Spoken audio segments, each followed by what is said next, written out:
tous, bonsoir à toutes. Il est 20h01 et c'est LPA, Liberté pour les auditeurs, le rendez-vous des Ultras sur RTS Radio avec Stan, Xavier et toute son équipe. Vous allez revivre au cœur des tribunes. Stan, une excellente émission avec un beau programme, encore une fois, comme tous les mercredis. Merci à toi Ludo, qu'on peut retrouver tous les lundis de 20h à 21h30. Par contre là c'est du handball pour tous les amoureux du petit ballon et pas du gros. Comme tu dis, gros programme ce soir. Il y a aussi de l'actualité, il y a de la passion, il y a de la répression, donc on va aborder encore à peu près tous les sujets ce soir. On aura en première partie Nassim des Ultras Monaco qui viendra nous expliquer un petit peu les événements du match, le communiqué et tout ce qui va avec, bien sûr, suivi de Damien, porte-parole des Magic 3 97, donc on s'intéressera au groupe, pareil, la Ligue 2, SOS Ligue 2 et tout ce qui s'ensuit. Nous enchaînerons avec nos amis du COP Baranquère, des Ultras d'Avignon, d'Arles d'Avignon. Donc pareil, on reviendra sur le groupe et cette petite banderole aussi qui a fait beaucoup polémique, que nous avons postée, où il parle que la Lorraine est Grenat, donc on leur posera la question bien sûr. Par rapport à cette banderole. Et pour finir, nous aurons Vincent Martin, qui est un journaliste, qui est passé dans le document Parc, pour ceux qui voient de quoi je veux parler, et on va dire, supporter marseillais, donc pareil, on reviendra un petit peu avec lui sur toute l'actualité en ce moment des tribunes et de sa propre actualité. Bien sûr, les absents ont toujours tort, mais on salue quand même notre ami Bastien de la Grinta. Il y a le boulot à côté, il y a les impératifs personnels. Donc Bastien ce soir ne sera pas parmi nous, mais la Grinta est toujours avec le cœur, avec nous. Par contre, toujours à mes côtés, mon ami Xavier Coulant. Bonsoir Xavier. Bonsoir Stan, bonsoir à tout le monde. Et oui, je suis comme la peste, on n'arrive pas à se débarrasser de moi. Ouais, non, et pourtant il y a des remèdes pour, mais on les utilise pas. Pour compléter ce que tu disais, il nous en parlera tout à l'heure, Vincent Martin, mais on l'avait déjà reçu déjà début septembre, en début de saison, et il est dans le bonus de parc documentaire qui s'appelle Liberté pour les Ultras. Et il me semble, il nous le dira, il me semble qu'il était des commandos ultras et qui gérait la section parisienne. Donc c'est quelqu'un très intéressant à écouter, et je suis content qu'on le reçoive tout à l'heure en fin d'émission. Exactement. Bien sûr, je suis content de recevoir tout le monde ce soir, mais je suis content de recevoir Vincent parce que j'avais beaucoup aimé son discours. Un journaliste qui parle comme ça court pas les rues. Et puis un peu tes petites affinités marseillaises aussi qu'on peut cacher maintenant à l'antenne. Je suis connu pour ça. Voilà, donc d'où mon accent. Voilà, ouais. Et on comprend aussi ton enthousiasme. Des petits coucous aux partenaires, bien sûr, la Grinta Méditerranée, Nicolas Etev, et Mouvement Ultra.fr aussi. Un petit clin d'œil, je l'avais promis à nos amis de Facebook, Ultra Tribune Populaire, où aussi ils montrent un petit peu une bonne image des tribunes françaises. Voilà, allez, on a fait, je pense, le tour. On peut démarrer tout de suite. Donc on est avec Nassim. Nassim, merci encore une fois d'avoir accepté l'invitation. Merci de me recevoir, bonsoir à tous. Donc bien sûr, Nassim, tu viens pas seulement nous faire un coucou, même si ça nous fait plaisir.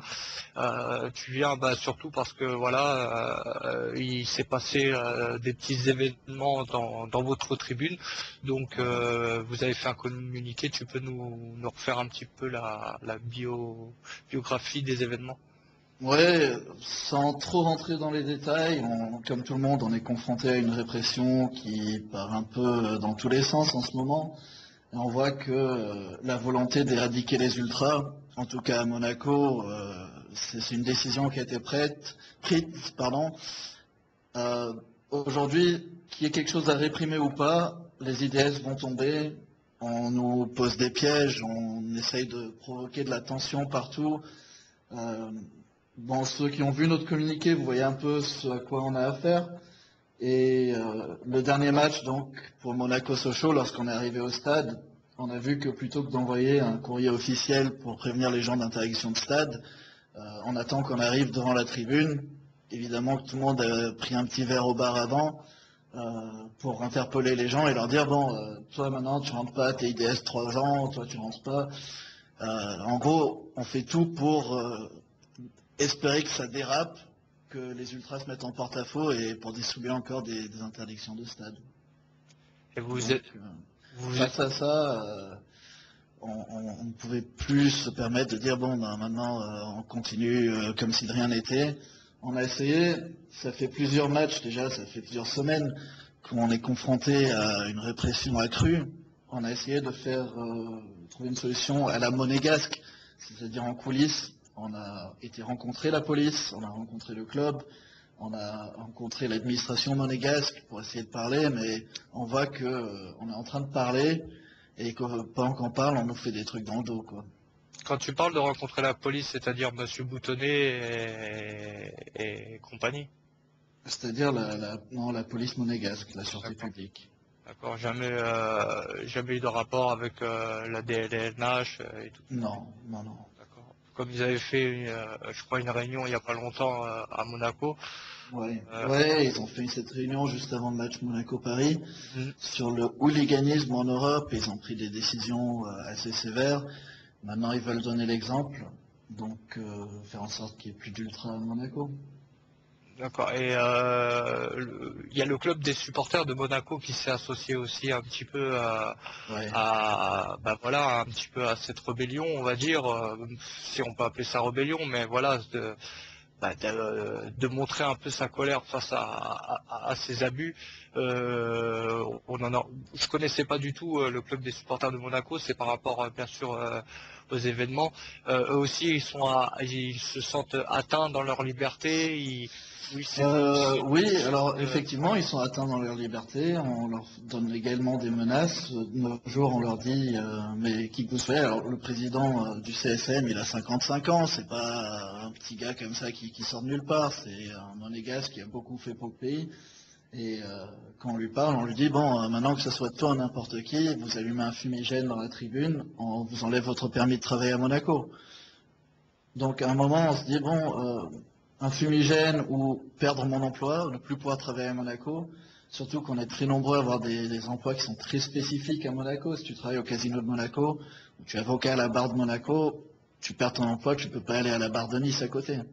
Et justement, j'ai une petite question de la CIM, parce que bien sûr hier moi j'ai entendu sur une radio que je pense que ça va te plaire, hein, comme quand la dernière fois que tu es passé, vous disiez que vous avez marre des moqueries. Quand on a parlé d'Ultra de Monaco, certains ont rigolé sur une certaine radio, et ils disaient justement que c'était dû à l'usage de fumigènes en dehors du stade, donc voilà.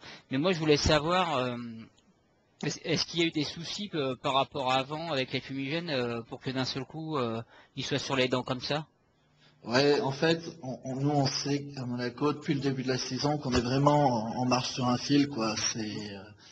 L'ASM est dans le collimateur de la LFP.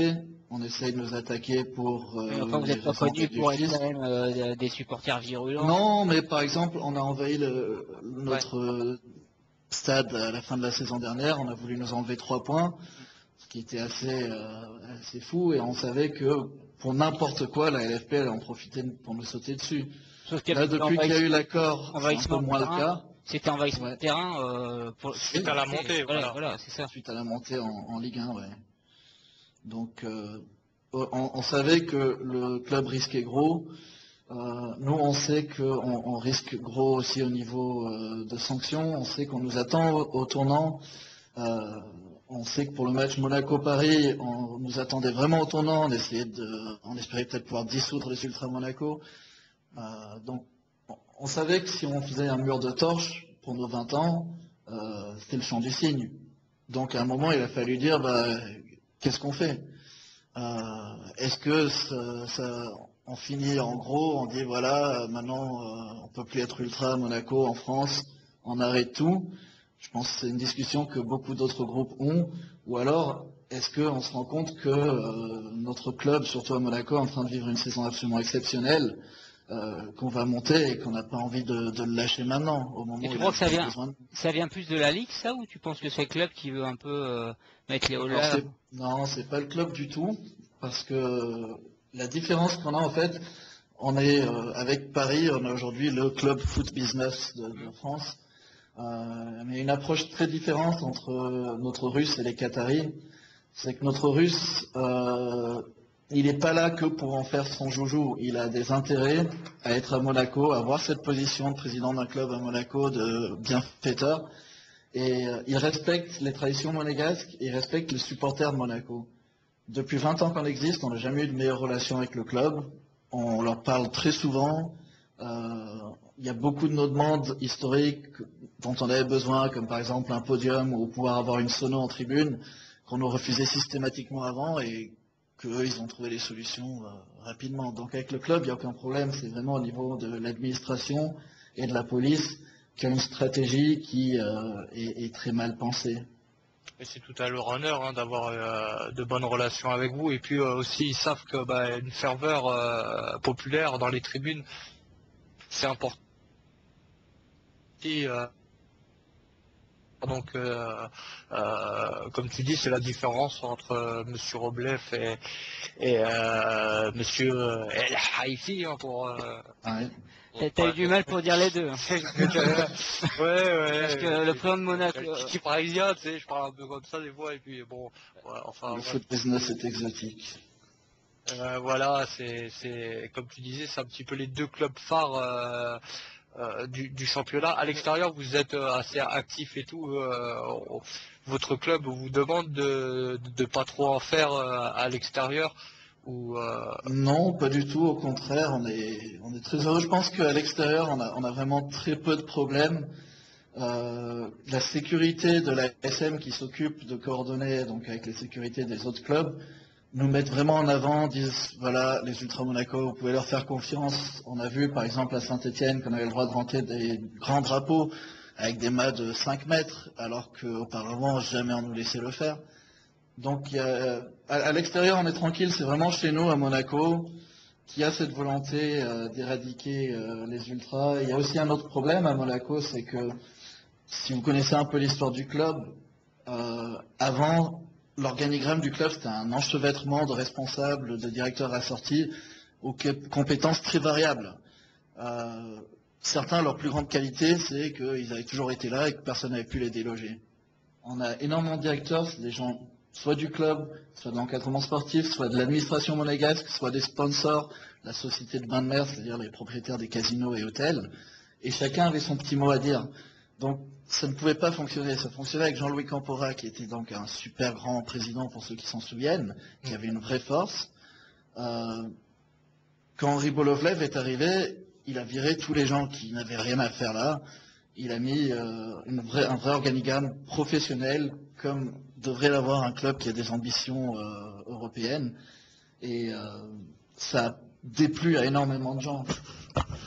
Donc faut savoir que Monaco, c'est pas vraiment une cité-État, c'est un village-État. On est très petit, tout le monde se connaît. Si vous regardez, je peux vous donner des exemples. Mon médecin, par exemple, c'est le gendre de Jean-Louis Campora. L'un des chefs de la police qui nous fait qui nous donne des problèmes hors du foot. Sa femme, je travaille avec dans des projets caritatifs. Les Ultra Monaco ont des parents qui sont, pour certains, parlementaires à Monaco. Donc, quelque part, même si on fonctionne comme un vrai pays et chacun doit avoir sa place et assumer son rôle complètement, il y a quand même un rapprochement possible de pouvoir parler aux gens. Donc le communiqué qu'on a sorti, c'est un communiqué qui est adressé avant tout aux Monégasques. C'est eux qui vont mieux le comprendre. Quand on pose des questions dans notre communiqué, par exemple à dire est-ce qu'il y a une volonté de nuire aux nouveaux dirigeants de la SMFC, quelqu'un hors de Monaco, il va lire ça, il va dire bon, qu'est-ce qu'il raconte. Mais quelqu'un dans Monaco va dire ouais, effectivement, on sait qu'il y a une petite guéguerre entre l'ASM et le gouvernement monégasque. Maintenant, ça sort. Il y a des gens qui commencent à en parler. Ça a embarrassé la principauté, ça fait du bruit en négatif. C'est la pire chose pour Monaco. Donc, on sait que les choses vont bouger maintenant, parce qu'ils ne peuvent pas ignorer ce communiqué. Xavier, tu voulais rajouter quelque chose, je crois. Ouais, je voulais surtout savoir c'est quoi qui va être la démarche pour les matchs suivants. Alors pour les matchs suivants, on va attendre, la balle est dans le camp en fait du gouvernement, du club aussi, parce que aujourd'hui, avec l'absence, on a déjà pour le match Monaco-Reims, malgré qu'on avait décidé de faire un match normal, on a déjà beaucoup de gens du groupe et de sympathisants qui ont commencé à en avoir marre, qui sont pas venus, donc on était vraiment effectif réduit. Là, on a encore des choses qui nous découragent. On a quelqu'un un père de famille qui a 2 enfants, qui avait allumé un fumigène devant notre bar la nuit, un soir où il n'y avait pas de match, pour une célébration festive qui n'a dérangé personne. Aujourd'hui, on voit qu'on voulait lui mettre une IDS. Nous, qu'on a été parlé à la police, on a réussi à la convaincre de ne pas mettre une IDS pour ça. Mais finalement, on voit qu'il est convoqué au tribunal et qu'on va considérer ça comme port d'armes de catégorie C3, c'est-à-dire même catégorie qu'un revolver. En gros, le type, il a eu un fumigène, c'est comme s'il avait sorti, fête à la Taliban, Kalachnikov pour tirer en l'air, quoi. Non, mais ce qu'il y a là, en plus, ce qui est, C'est nos amis skippers qui font le tour du monde, il va falloir qu'ils se méfient alors. non, mais ce qu'il y a, c'est spécifique. Monaco, on voit, tu vois, même là, ça n'a rien à voir avec un match. T'allumes un fumigène, ils veulent pas qu'il y ait ça dans la ville. Donc voilà, c'est vraiment spécifique. Mais moi, ce que j'ai un peu peur pour Monaco, c'est que déjà, on avait vu que avec les avantages fiscaux qu'il y avait, ils ont trouvé un semi-arrangement avec la Ligue. Enfin, c'est la Ligue qui a trouvé un arrangement un petit peu. Est-ce que, même si le club est de votre côté, est-ce que Thierry il va pas dire à un moment vous avez intérêt de tenir ça ou d'arrêter ça parce que sinon on peut vous sanctionner. Tu vois, ce que je veux dire, des petits arrangements, Non, donc parce que, un peu ouais, de non, entre deux parce chaises. que il avait un petit peu, mais c'est vrai que nous, on a beaucoup travaillé avec le club, on a fait beaucoup d'efforts. On essaye de représenter au maximum Monaco, d'être toujours là pour supporter notre club. Donc, il y a vraiment des efforts des deux côtés. Donc, aujourd'hui, on a vraiment pas grand-chose à nous reprocher, quoi. Que même au niveau légal, même leurs règles qui sont débiles, on fait un effort pour avoir l'air de les respecter, de ne pas les embêter. Donc je pense pas que ce soit un vrai problème avec la LFP. Aujourd'hui, je pense que Frédéric Thiriet, il essaie beaucoup plus de faire passer son accord. On peut en parler des heures si c'était valable ou pas, mais c'est vrai que ça satisfait vraiment personne. Passer avec Monaco, il faut qu'il le fasse avaler. Donc pour lui, le moins il y a de conflits avec Monaco, le moins ses opposants ont d'armes pour lui dire ouais maintenant Monaco il nous emmerde. Ah non, mais là c'est vrai que ça. Bah il faut dire aussi que Monsieur Thiriez des fois il tire bien aussi un petit peu les ficelles et puis Bien sûr. il y a beaucoup de choses qui l'arrangent. Il est loin d'être con ce personnage. Hein. Nassim, bah on va suivre tout ça. On espère que ça va s'arranger, que ça va se tasser parce Ouais. on a besoin de ces tribunes, voilà, où il y a des tifos, il y a de En plus, l'ambiance, il y a souvent eu ouais. il y a du chambrage souvent. Bon, c'est de bonne guerre quand on parle de Monaco, Ouais, d'Ultra. c'est souvent des petits jeunes, c'est Non, mais souvent on voit ce que je les veux gens dire. qui ne comprennent pas qu'on est dans une période maintenant où on est tous Non, mais faut voir. au même pied des stalles. Bah voilà, c'est ça. Ce que je veux dire, moi, c'est qu'on voit qu'à Monaco, c'est peut-être pas évident d'avoir des groupes d'ultra. Il y en a quelques-uns qui essayent de faire monter ça. Parce que bon, à l'extérieur, c'est peut-être un peu plus facile parce qu'on sait qu'à l'extérieur, il y a un peu plus de monde. Il y en a beaucoup, notamment en région parisienne. Mais voilà, vous êtes en train d'essayer de monter un truc et c'est un peu dommage parce que d'essayer de donner En fait, le personnage, aujourd'hui, ce qui a toujours été notre difficulté, c'est d'être très peu nombreux. On est un village, comme vous le savez. C'est un peu aussi un atout dans notre dispute avec les autorités, parce que c'est une arme. Aujourd'hui, tous les jeunes de la principauté qui sont intéressés au football, qui veulent venir, qui sont intéressés pas qu'au mouvement ultra, mais vraiment à supporter le club, font déjà partie de notre association. Soit la nôtre, soit le club des supporters. Si nous, on ne vient pas, ils ne vont pas trouver de remplaçant. Donc, ils vont avoir un stade qui va être complètement mort. c'est ce que j'allais Vous dire. savez, l'ambition du club aujourd'hui, avoir pour un Monaco-Lille où bientôt on va recevoir Nice, et ça c'est très particulier pour les Monégasques parce qu'ils n'ont pas envie de se prendre la honte encore d'être complètement envahis et d'avoir personne chez nous qui donne du répondant. On sait que la dernière fois qu'il y a eu un Monaco-Nice, quand on était en grève il y a quelques années, le prince s'est levé, il a regardé tous ses responsables, il dit non mais ils sont où les ultras? Qu'est-ce que vous en avez fait? Donc on sait que passer à la télé coréenne, sud-américaine, dans tous les pays, sur un Monaco-Lille avec une tribune vide, ça arrivera une fois. Après, Ribolovlev, il va aller voir le gouvernement et dire bon, moi je vous ai mis plusieurs centaines de millions d'euros dans votre club. Un club qui était en chute libre. Qu'est-ce que vous allez faire? C'est pour ça que des gens comme vous qui essaient de donner un peu de vie à ce stade, d'essayer de casser ça, c'est un petit peu dommage. Et sans compter que les vedettes qui viennent, moi je pense par exemple à Falcao, mais les autres années, ils risquent d'en avoir d'autres.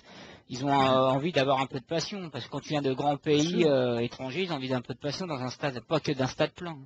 Bien sûr, ça les affecte énormément. On était sur une bonne dynamique, les quelques matchs Monaco-Marseille, Monaco-Paris, on avait beaucoup de monde, on avait beaucoup d'envie, ça partait bien. On a maintenant la dynamique, on nous a complètement sapé le moral. C'est vrai que les types, on nous dit bon, il y a un fumigène, vous allez perdre votre emploi. Sauf que s'il y a un fumigène qui est allumé, on ne trouve pas le responsable. Chez nous, personne ne va le dénoncer, évidemment. Eh ben, ils prennent un type au hasard. Donc un type qui est venu, qui a rien fait, risque de perdre son emploi à Monaco. Et perdre un emploi, en plus, ça va loin, là, quand même. C'est encore pire qu'il y a interdiction de stade, là. Là, on est carrément dans le dur, là. Voilà. Bon, moi, je dirais no comment parce que je vais dire des conneries. Donc, merci Nassim. Tu reviens quand tu veux, dès que tu as des nouvelles. Si c'est mieux, si c'est pire, bah, tu reviendras quand même. Et puis merci de nous faire confiance et longue vie aux Ultra Monaco surtout. Merci beaucoup et un bon passage au groupe de 3 et le Barranquer. C'est cool. T'inquiète, on dira du mal sur vous, mais quand tu auras seulement raccroché. En tout cas, bon courage et lâchez rien surtout les gars. C'est clair. Merci. Merci Nassim. Ciao, à bientôt. Mon ami. Salut. Ciao. Voilà, première petite partie, parce que bon, l'émission est assez longue, hein, on aurait pu rester très très longtemps avec Nassim, parce que Nassim est aussi un bon client, hein, il sait de quoi il parle, et voilà, le club, les Ultras de Monaco sont touchés aussi par cette répression qui s'accroît. Un petit peu, voilà, il y en a qui en ont ras-le-bol, un petit peu comme les Bassiers qu'on soutient par rapport à leur communiqué. On espère les recevoir la semaine prochaine, nos amis Bassiers. Ils rentrent un petit peu dans le dur eux aussi, hein, dans le front. Hein. On les interdit de se déplacer. Hein. Il n'y a pas de raison valable, hein. C'est un soutien populaire. Il y a des familles, il y a des enfants, il y a des ultras, il y a tout le monde qui doit supporter son équipe à l'extérieur. On leur dit non, bah non, hein. Il y a un risque. Donc voilà, ils rentrent un petit peu en conflit. Je pense que c'est la bonne solution à un moment donné. On les soutient et on espère les recevoir bientôt à l'antenne. On va enchaîner directement, Xavier, avec notre ami Damien. Damien qui est des Magic 3. Hein. Donc là, on était au soleil. On remonte un petit peu plus haut quand même. Au soleil, encore plus. Là, on est dans les brumes du soleil, du côté de Troyes. Bonsoir Damien. Bonsoir à tous. Un plaisir d'être avec vous ce soir pour évoquer bonne impression commune de la culture tribune. Bah, c'est gentil, hein. Merci d'avoir accepté l'invitation.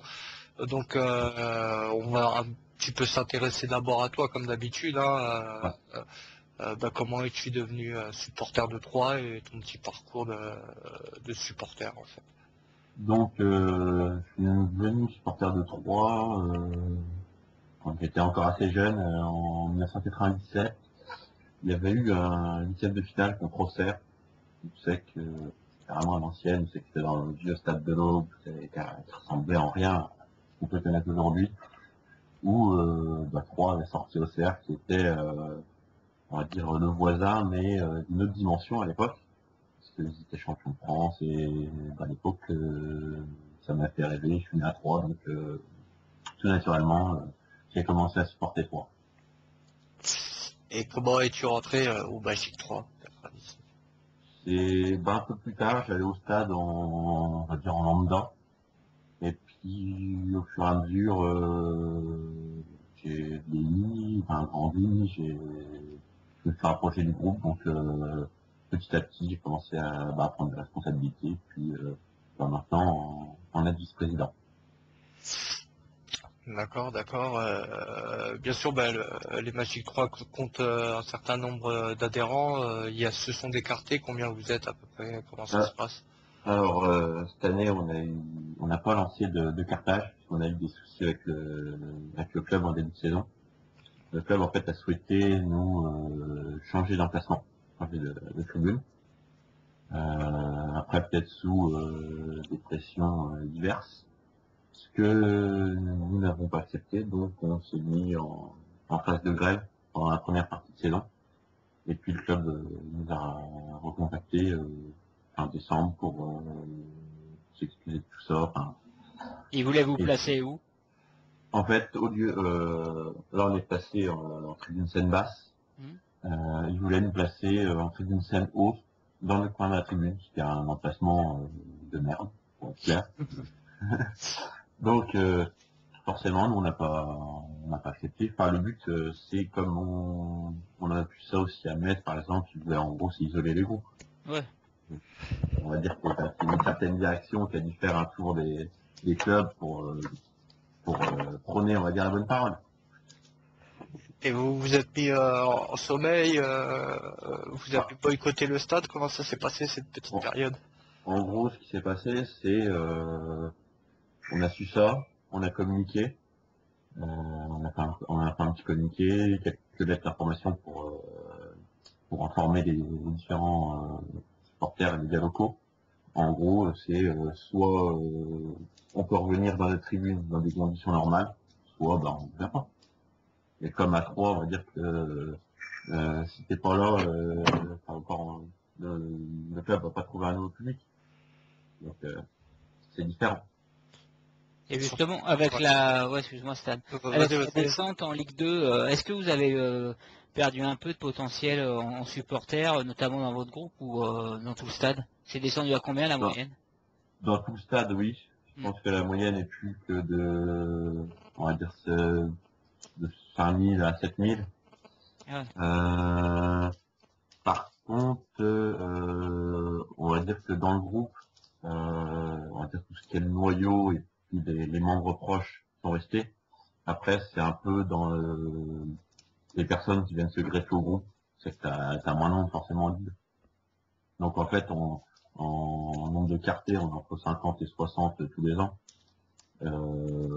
Après, forcément, t'as des gens qui sont plus dans la région parce que 3, t'as pas un gros tissu économique. Donc en gros, on a une trentaine à tous les matchs. Et sinon, en Ligue 2, là, niveau répression, vous êtes un peu attaqué, vous aussi, à part le fait qu'ils ont voulu vous changer de tribune. Tu sens, non? Non, ça va, on est à peu près tranquille par rapport à ça.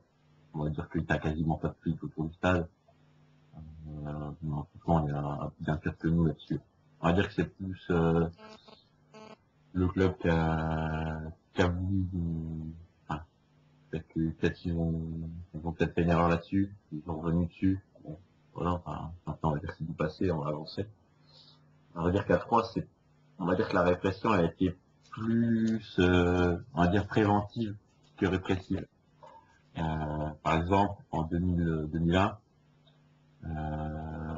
ils ont souhaité, déjà à l'époque, nous changer de tribune. En fait, leur but, le but à l'époque, c'était d'éviter que les groupes se développent trop pour avoir un pouvoir potentiellement trop fort. C'est-à-dire pour pouvoir tenir, en fait, contrôler un petit peu les supporters, quoi. C'est ça. C'est ça. C'est par rapport à quoi qui sont un petit peu dans cette optique? C'est par rapport à des faits, à des faits de violence, ou c'est plus prévenir que guérir, comment? Ouais, j'ai envie de te dire, nous on est, on va dire, un groupe, on va dire, très tranquille. Voilà, il n'y a pas vraiment de violence, il n'y a rien d'exceptionnel. Après, c'est, ouais, ça m'a dit, c'est leur politique de vouloir tenir leur stade et en fait vraiment prévenir. Quoi. C'est exactement comme tu dis, je pense que c'est pour éviter un contre-pouvoir, en sachant que quand t'es pas un grand nombre, c'est plus facile à gérer que quand tu as des grands groupes qui sont assez puissants, et là tu peux moins faire ce que tu veux. Mais bon, en même temps, moi ce que je trouve de positif, c'est qu'ils ont quand même c'est vous qui n'avez pas voulu changer d'emplacement de tribune, mais ils sont revenus sur leur décision en disant voilà, on n'a peut-être pas dû faire ça, on comprend que vous vouliez rester là, donc à la limite c'est bien qu'ils soient revenus un peu sur cette décision. C'est ça. Ils vous ont pas pris pour du bétail ou à dire de toute façon c'est comme ça ou vous dégagez ou voilà. Heureusement, mais ouais, quand même. Faut quand même dire que c'est bien, qu'on peut pas toujours critiquer les clubs. C'est bien qu'ils soient revenus sur la décision. C'est clair que c'est bien, ça nous fait. Voilà, on revient, on va dire comme avant, on va tenter d'oublier cette première partie de saison et partir sur de bonnes bases. Je pense qu'après, ils ont compris qu'un stade sans groupe, c'est un stade mort. Et quand tu as 5000 personnes assises dans un stade, et après, ils pensent aussi à l'aspect marketing, c'est pas vendeur. C'est un minimum de champ. Vous êtes redescendu en plus, donc c'est peut-être le moment de fidéliser ses supporters et d'essayer de les garder. Hein. C'est ça. Et par rapport à Auxerre qui est à côté, c'est une vraie concurrence. Vous avez des affinités ou vous avez plutôt des rivalités avec eux? Avec Auxerre, c'est, on va dire, une rivalité régionale qui a commencé depuis 1997 avec une élimination en coupe. C'est que c'était en gros le premier coup d'éclat de l'ère moderne du club. Après, on s'est un peu amusé en tribune, avec pas mal de banderoles avec les Auxerrois. Ça reste, on va dire, une rivalité qui reste en tribune. Bon d'enfant. Voilà, c'est ça. C'est que, les Auxerrois, il n'y a pas de. Je pense que c'est aussi un groupe intelligent, c'est des leaders intelligents et voilà, ça se passe bien. Ouais, on salue Choupa des Ultra Auxerre. C'est vrai que on a l'impression que les Auxerrois c'est un petit peu tous nos cousins, donc un club familial et ça joue beaucoup par rapport Auxerre, Troyes, par rapport au remplissage des tribunes. La région est plus pour la JO Auxerre où il y a quand même une certaine ferveur autour du. On va dire avant de 99, la première montée en D1 à l'époque, il y avait beaucoup de personnes de l'Aube qui allaient à Auxerre voir les matchs. Faut dire, il y avait une sacrée équipe parce qu'on peut dire ce qu'on veut. Il y a Lusa, là, il y a Ludovic qui est derrière, là, qui fait l'émission, qui hoste, qui est un grand supporter de la GIA. Et c'est vrai que quand ceux qui suivent le foot depuis quelques années seulement, ils vont peut-être dire non. Mais quand nous avec Stan, qui sommes d'une génération un peu plus vieille, entre guillemets, sans vexer personne, c'est clair qu'il y avait une sacrée équipe, notamment dans les années 80, entre 90 et 2000. Auxerre, c'était un petit club par les moyens, mais qui arrivait à rivaliser avec les plus grands clubs de France. Et c'est sûr que Troyes, à côté de ça, c'était dur de rivaliser. Ça devait attirer du monde du côté de la baie des Champs. Surtout qu'à Troyes, le club est reparti de zéro en 1986. C'était encore en DH en 1989. Et donc a remonté les échelons jusqu'à accéder à la Ligue 1 en 1999. Et pour en revenir à Auxerre, ça va être un plaisir de les retrouver à la fin du mois. Ça fait depuis 2007 mois qu'on n'a pas été à Auxerre. Donc ça va bien faire plaisir de faire un petit déplacement le plus court de l'année pour nous. D'ailleurs, Auxerre qui n'est pas en bonne posture en ce moment en Ligue 2. Donc on espère qu'ils vont descendre. C'est comme un club mythique. C'est sûr, c'est dommage. Ouais. Et pour revenir un petit peu sur les rivalités, sur les amitiés, il y a eu quand même un fait marquant. C'était la saison dernière, on en parlait un petit peu avec Xavier, toi et en off, tout ça, sur ce 3 PSG où vous avez permis la résistance parisienne d'être présent au stade de l'Aube. C'était un beau geste, c'était sympa, c'était convivial. Oui, mais d'ailleurs, je peux même rentrer tout de suite dans le vif du sujet, parce que moi j'étais présent, et donc je me déplace rarement, mais l'année dernière j'avais fait Toulouse et Troyes. Moi j'ai eu de la chance à Toulouse, je n'ai pas fait partie des 2 quarts bloqués, donc j'y étais rentré. Et à Toulouse, à 3, bah, moi j'étais avec les ex-LPA, donc ça s'est très très bien passé. Ouais, comme tu dis, il y avait plein de groupes, hein, il n'y avait pas que LPA, il y avait tous les groupes, il y avait même des groupes, un groupe de Boulogne qui était venu. Enfin voilà, toutes les anciennes tribunes étaient représentées. Et c'est vrai que ça va être une ambiance sympa avec franchement on avait pu rentrer, mélanger donc pas loin avec tu pourras témoigner de ça avec les supporters de Troyes. Ça s'était très très bien passé et je crois même que grâce à vous, on avait pu bénéficier de tambours, il me semble, et de mégaphones que je crois que c'est très très rare qu'on puisse faire ça dans un autre stade. Je sais pas si tu peux confirmer ça. Ouais. Ouais, en fait, bah, c'est vrai que c'est du normal pour nous. Je veux dire, on a la même passion des tribunes. Du déplacer, si on pouvait pas rentrer, enfin, voilà, si on pouvait aider pour aller faire des places, pour rentrer un peu de matos, bah voilà, c'était normal pour nous d'aider, entre guillemets, les frères de tribune qui sont à la difficulté. Et la répression que subit les Parisiens et d'autres est abusive en ce moment. D'ailleurs sur le chat, hein, il y a, ça va être dur de le lire parce que c'est Barbu avec FL derrière, mais bon, je vois c'est qui, c'est Barbu qui dit qui vous remercie, enfin en vous remerciant pour le matos. Et d'ailleurs, bah, on a eu Christopher hein, qui est souvent à nous écouter. Et justement, il m'a dit quand je l'ai eu au téléphone, il dit que tu remercieras vraiment encore de comment ça s'est passé là-bas. Et puis, je crois qu'il y a énormément de personnes présentes de différents groupes. Je parle pas en leur nom parce que je les côtoie pas tous, mais tout le monde ne peut que se réjouir que ça puisse se passer comme ça, parce que si ça se passait aussi bien partout, bah, ça serait magnifique. Malheureusement, ça se passe pas partout pareil, parce que faut dire aussi que on a pu rentrer, parce que il y a beaucoup d'endroits où peut-être ça pourrait se faire, mais que les forces de l'ordre, ils disent non, vous rentrez pas, voilà. Donc il faut aussi féliciter les gens qui ont laissé rentrer. Ouais, il y a aussi les forces de l'ordre qui sont, on va dire, un élément indispensable. Et rien que pour ça, moi j'ai envie que vous remontiez très très vite, rien que pour ça. Et faut avouer aussi que Troyes et Auxerre, on aimait bien Troyes et Auxerre parce que bah quand t'étais parisien, aller à Troyes ou Auxerre, c'est sûr que c'était autre chose que c'est comme prendre le métro. C'est ça, ouais. C'est ça. C'était ça. Et puis même, enfin, nous à l'époque, donc c'était entre guillemets l'ancien Parc des Princes, c'était un plaisir d'aller au parc, parce qu'il y avait Mandeur de Nain à l'époque. Enfin voilà, maintenant, pour te dire, l'année dernière, on a reçu les conditions, c'était en novembre, c'est en novembre 2012, les conditions d'accès au parquage. Il y a 20 € la place, 3,10. Et quand on parle de pas de bâche, pas de méga, pas de drapeau de plus de 80 cm, pas de mort rigide, pas de mort, rien quoi. Tu dis, ouais, pas de méga, tu dis on n'a rien à faire au parc quoi. Donc autant rester chez nous. Et ça vous auriez boycotté hein. Ça s'est empiré cette année encore plus. Hein. En fait, l'année dernière, on n'y a pas été. L'année dernière, on n'y a pas été. Le groupe, en tout cas, n'y a pas été. Après, d'autres Troyens y ont été, mais nous, on n'y a pas été.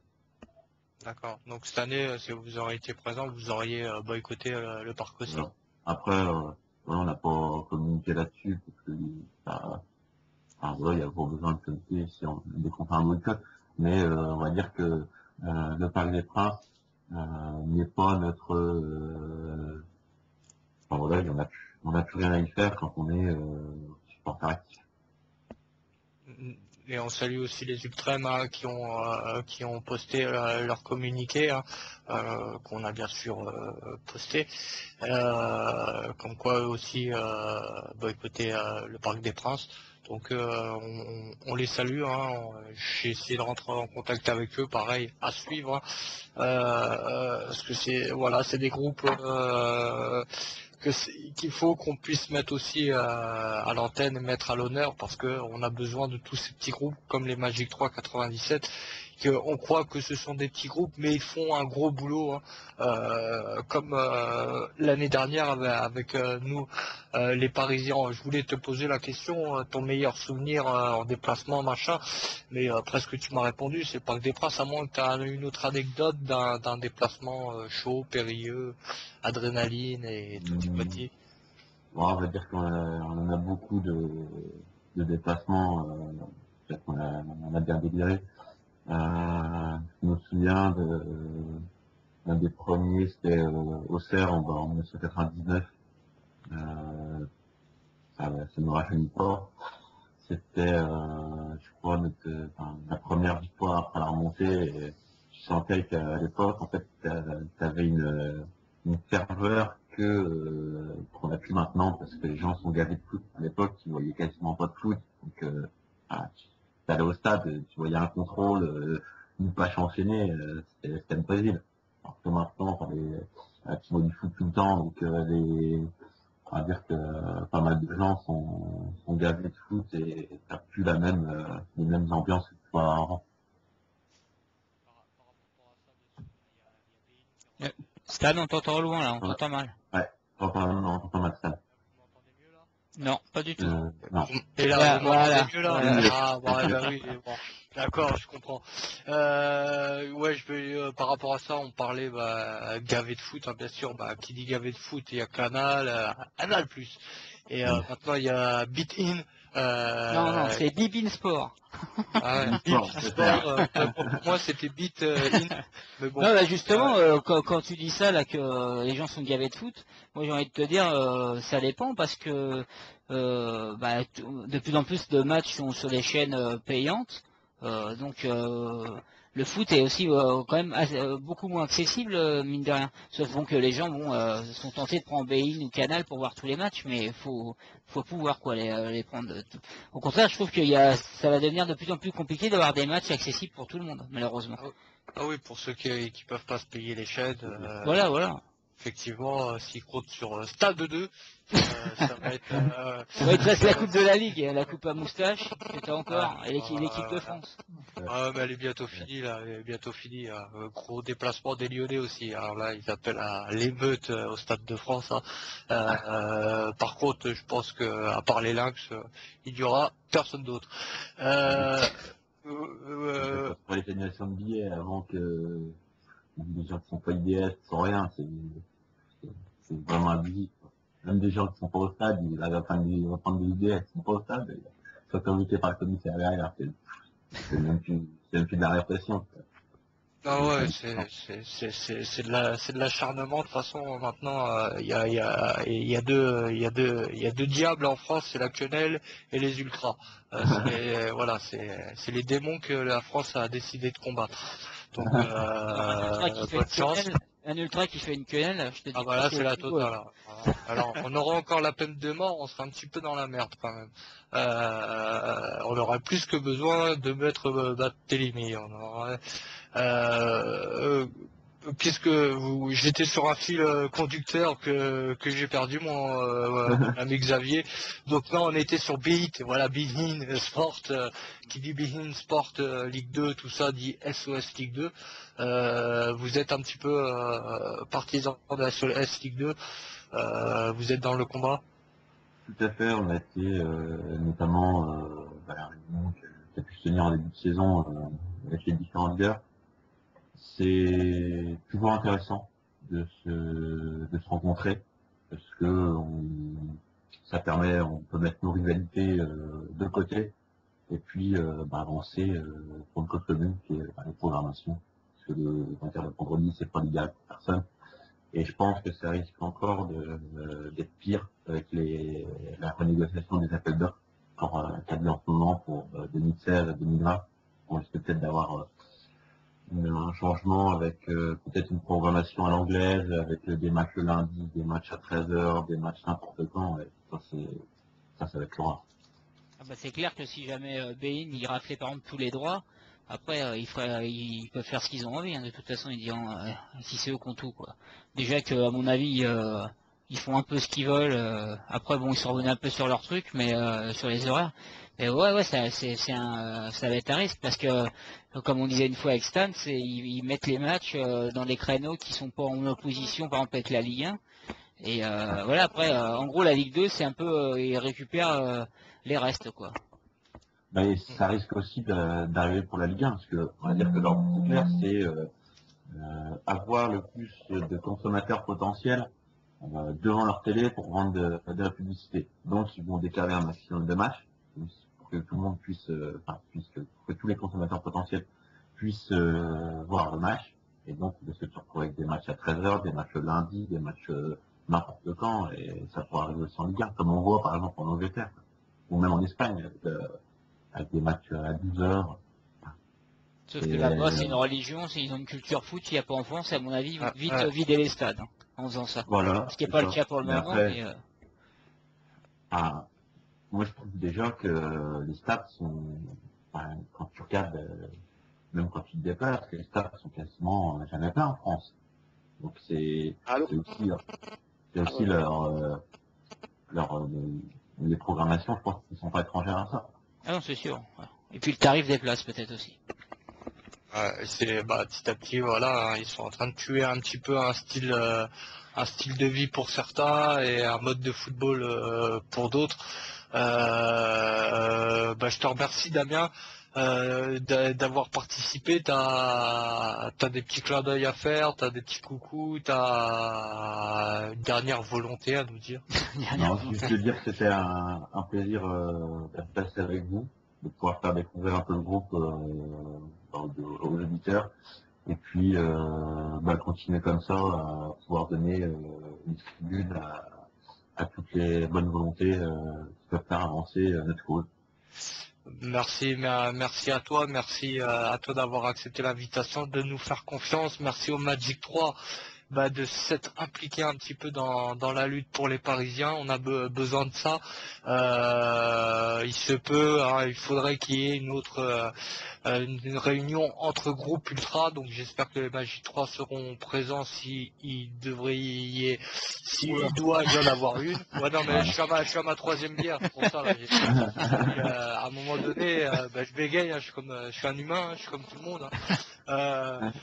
Donc merci à vous et longue vie au Magic 3 et voilà, on espère qu'il y aura de plus en plus de quartiers parce qu'on a besoin de tribunes populaires et de ferveur dans nos tribunes. Merci à toi, Damien. Merci, bonne émission à vous. Merci, à bientôt, Damien. À bientôt.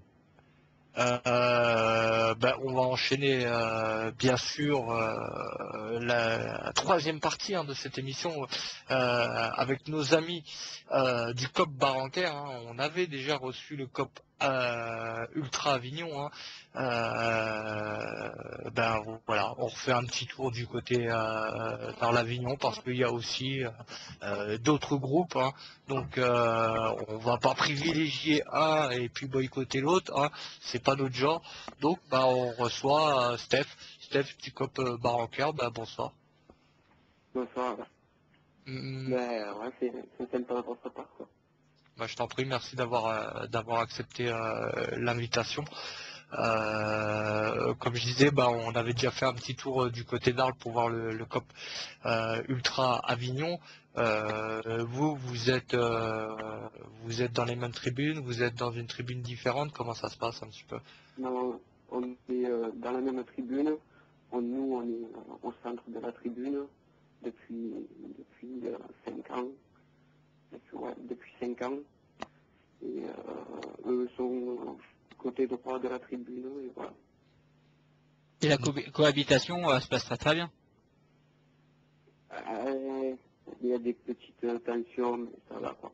Il n'y a pas non plus ça va pas trop loin non plus. De la tensionnette, quoi. Voilà, la tensionnette. Exact. Bien sûr, vous êtes un groupe, vous êtes, je pense, il y a un système de cartage. Vous êtes combien un petit peu dans le groupe? Dans notre groupe, on est à peu près 70 abonnés. D'accord. Ça fait pas un gros groupe par rapport à certains, mais bon, c'est déjà ça, quoi. Et après, on a un bon noyau dur d'une cinquantaine de membres qui sont là presque tous les matchs et même quelques-uns qui arrivent à se déplacer, même si le vendredi on le sait que c'est dur de se déplacer. Mais tu dis ça, mais moi je trouve que c'est Stan, c'est pas si mal que ça. 70 abonnés, 50.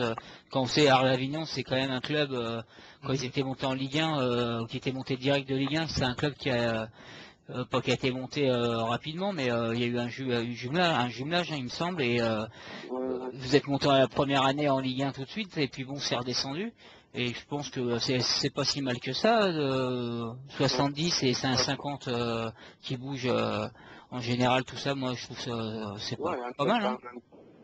en comptant en plus l'autre COP qu'il y a, donc après eux, ils sont à peu près pareils que nous, donc ça fait quand même un bon, quand même deux bons groupes, deux petits groupes de supporters, donc c'est déjà, ouais, c'est bien par rapport à ce qu'on était à la descente de Ligue 1, quoi.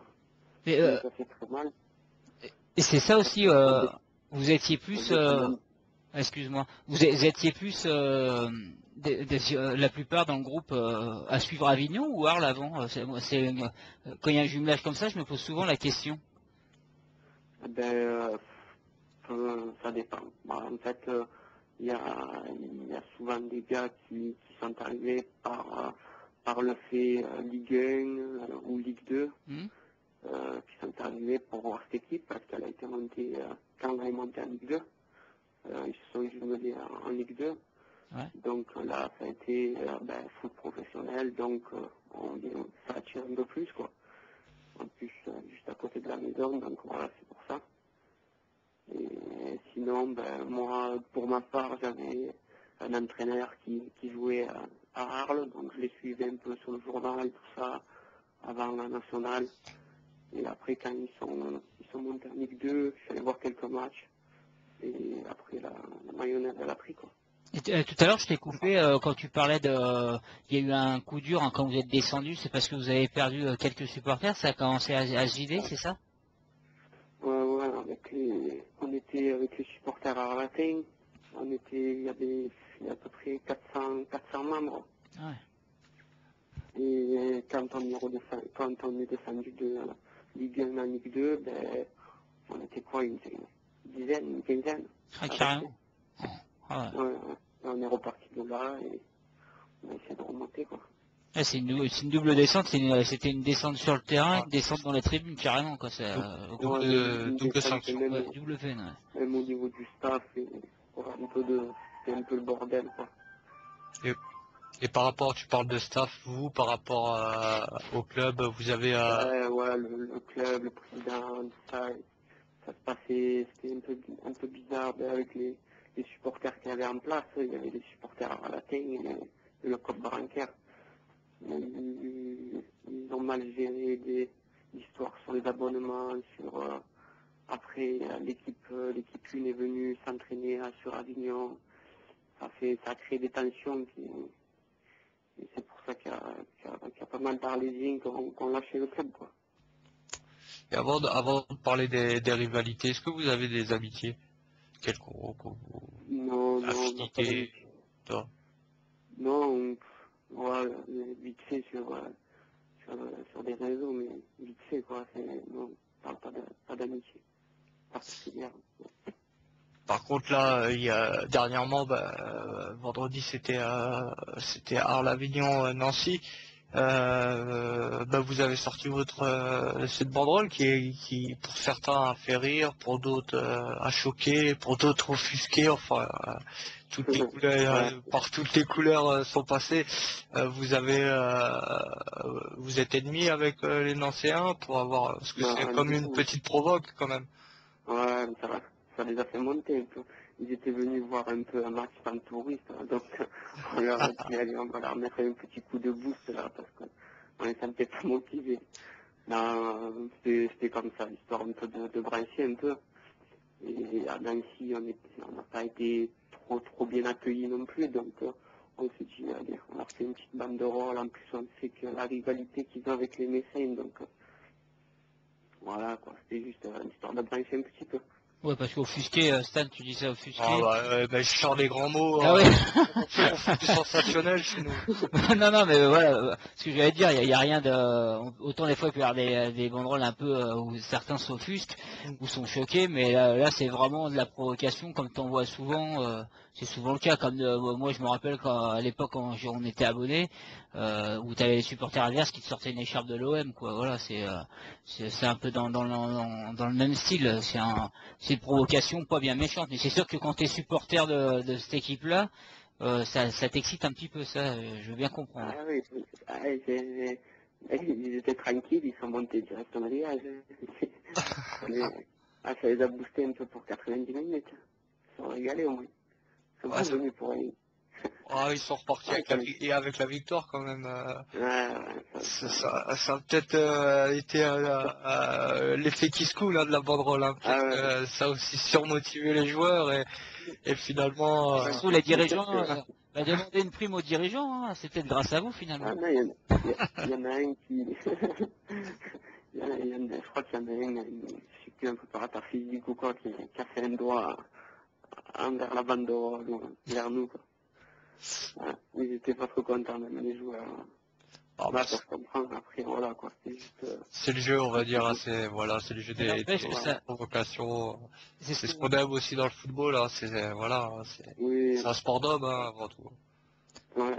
Mais d'ailleurs, ça doit pas être évident, c'est ce que je disais, je sais plus c'était quoi, c'était Tony, non, du COP Ultra Avignon qui était venu cette année. Ouais. Et ce que je disais, c'est pas évident, justement, quand à Marseille à côté, ça doit vampiriser pas mal de monde, même si le stade de l'OM se vide un petit peu, mais bon, je pense que dans la région, il y en a beaucoup qui sont pour l'OM, ça doit pas être facile de trouver des supporters qui viennent au stade, surtout que maintenant avec la descente en Ligue 2. Ouais, c'est dur. C'est dur, mais parce qu'il y a Montpellier, il y a Marseille. Après, c'est plus loin Monaco, Nice, mais c'est dur. Les petits rêvent de jouer à l'OM, ils rêvent pas encore de jouer à Arles-Avignon, quoi. C'est dur. C'est dur, et en plus, même quand tu es passionné par cette équipe et tout ça, des fois tu te fais allumer, quoi. Moi, quand je vais au bar chez moi ou quoi, t'as vu, ils ont encore perdu à l'Avignon, mais vas-y, qu'est-ce que tu vas les encourager? Ça taquine toujours, quoi. Mais c'est dur après on passe, hein, on s'en fout. Mais peut-être que il n'y a pas assez de coups médiatiques pour notre équipe sur les alentours d'Avignon déjà. Mais sur Arles, il n'y en a pas du tout. Mais sur Avignon, il n'y a pas c'est pas assez médiatisé, quoi, l'affaire. Ouais. Je suis chauffeur, je vois que quand il y a eu France-Nouvelle-Zélande là, au rugby à 13, il y avait des pancartes 4x3 en plein Avignon de partout, tu ne pouvais pas le louper pour le match. Le stade, il était comme.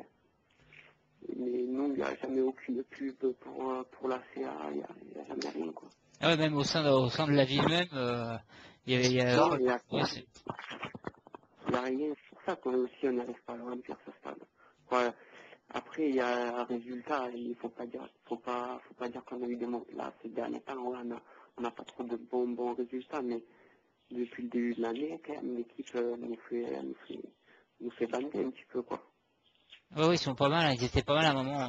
Ouais. Mais ils auraient pu se relancer vendredi et ça a été. Ouais, après, bon, c'est peut-être une mauvaise passe, ça arrive, je sais pas, il y a des clubs qui sont pires que nous, donc on va pas se plaindre non plus. On est le deuxième plus petit budget de Ligue 2, donc on va pas se plaindre, mais moi pour l'instant c'est la meilleure saison que j'ai vue de mon équipe, quoi. Et au niveau de la répression, ça va en Ligue 2? Il y a une relation commune avec vos dirigeants et avec la sécurité? Oh, ça va, la sécurité, ça va, je ne t'aime pas. Bon, on fait péter quelques bombes un peu en dehors ou même des fumigènes à Dijon, on avait fait cramer des fumigènes avec les joueurs et tout. Et non, la sécurité, ça va. La sécurité, ça va, il n'y a personne qui nous fouille toujours, mais voilà, sans plus non plus. Ouais, un peu comme partout. Ouais. En même temps, je dis un peu comme partout, non, parce qu'il y a des endroits où on a vu tout à l'heure avec Nassim où il y a même des risques de te retrouver à perdre ton travail si tu allumes un fumigène. Donc il y a des endroits où il y a des degrés différents, mais bon, chez vous ça se passe à peu près bien, donc c'est déjà bien, c'est déjà ça. Ouais, non, chez nous ça va. Il n'y a pas que du négatif, ça rassure. Non, il n'y a pas que du négatif. vous pouvez encore vous exprimer. Bah, c'est déjà ça. Hein. Vous êtes aussi dans le combat de SES Ligue 2 aussi. Ouais, obligé. Ces matchs, pour les matchs le vendredi, ben voilà, il y a plein de, que ce soit des jeunes, puis on a aussi beaucoup de jeunes avec nous, on a des jeunes de 18 ans, hein, et même pas le plus jeune aussi, qui aimeraient faire un peu plus de déplacements, et ils peuvent pas, parce qu'il y en a qui travaillent, il y en a qui sont à l'école, voilà quoi, ça emmerde tout le monde, quoi. Même avec, que ça change sur le week-end, vraiment le week-end. Ouais, déjà ça, peut-être que ça apporterait un engouement dans la ville et peut-être que il se pousserait aussi à pouvoir aussi bah, s'investir un peu plus dans le club. Ouais. C'est vrai que bah, Quand, voilà. quand tu es dans ta ville, vendredi 20h, tu finis le travail, tu rentres chez toi, tu vas voir ton match, ça va. Mais quand tu fais tes déplacements, tu es obligé de partir au minimum. Nous, on est dans le sud. Chaque fois, pour faire un déplacement, il nous faut ou 6 heures ou 7 heures de voiture. Et tu es obligé de partir le matin de bonne heure pour pas taper la route en direct, quoi. Et ça fait que tu manges le vendredi, mais il n'y a pas tout le monde qui peut bouffer le vendredi, quoi. Non, c'est clair, c'est pour. Prendre un jour de repos ou n'importe quoi, ben ouais, il n'y a pas tout le monde qui peut le faire. Donc, C'est pour après, ça je que ne connais pas qu'il y ait plus de supporters adverses qui aillent voir un peu leur équipe ou n'importe quoi. voilà, c'est un petit peu aussi pour ça que nous, bah, on salue, même si on voit des parcages, des fois avec 3-4, certains se moquent, mais non, les amis, ne vous moquez pas, on l'explique à l'antenne, avec voilà ces matchs le vendredi, avec ces matchs le lundi, pour mobiliser des gens, c'est très très compliqué, donc grand respect à ceux qui se déplacent quand même coûte que coûte, hein, quitte à en faire rigoler ceux qui ne savent pas, mais bon, voilà, comme on dit ceux qui savent, bah, ils disent respect, hein, comme tout le monde.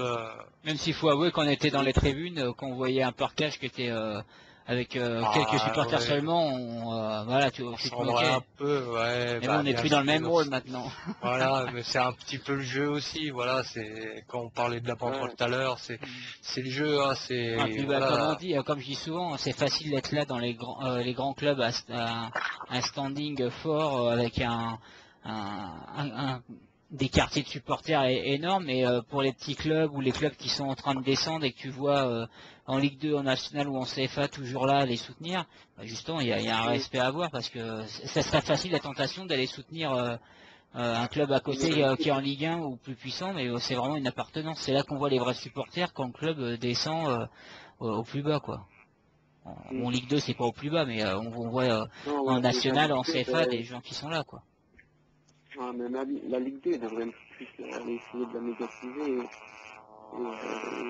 faire quelque chose pour la Ligue 2 parce que après, à part sur Bein, le multiplex et ça dure pas longtemps, il y a que ça, quoi. Après, c'est pas assez médiatisé, quoi. Bon, après, c'est comme ça. Mais bon, nous, on se régale à faire notre équipe. Alors, on a un petit peu un petit problème ouais, derrière. Bon, on va dire, on a fait un petit peu le tour, Steph. Maintenant, entre vous et le COP Ultra Avignon, bah, on connaît bien maintenant bah, ce club d'Arles-Avignon. C'est sympa de le mettre en lumière vu que votre propre ville le fait pas. Donc Pas beaucoup, ouais.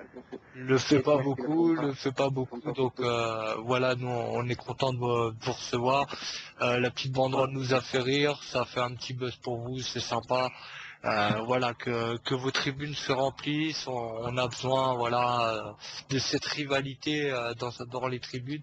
Et bien sûr, il faut qu'on soit aussi unis contre cette répression. Merci Steph, tu reviens quand tu veux, t'es ici chez toi et longue vie au club Barancaire. C'est gentil, c'est gentil. Je vais faire un petit clin d'œil, là. Ouais, vas-y, fais Ouais, ce que un petit clin d'œil à tous les LKD, là, qui vont m'écouter. et à notre gardien Ludo qui va aller nous chercher la 3e étoile. Et sinon, pas plus, je pense. Merci à vous et voilà. Merci à toi Passez une et bonne soirée. merci. Longue vie au COP Baranquer et à tous les supporters d'Arlavignon qui se déplacent dans les bons comme dans les mauvais moments. Ciao Steph. Ouais. Merci. Ciao.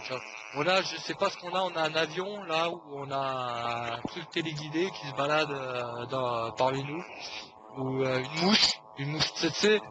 Attention de pas être piqué. À mon avis, ça vient. On doit avoir avec nous Vincent Martin, c'est ça.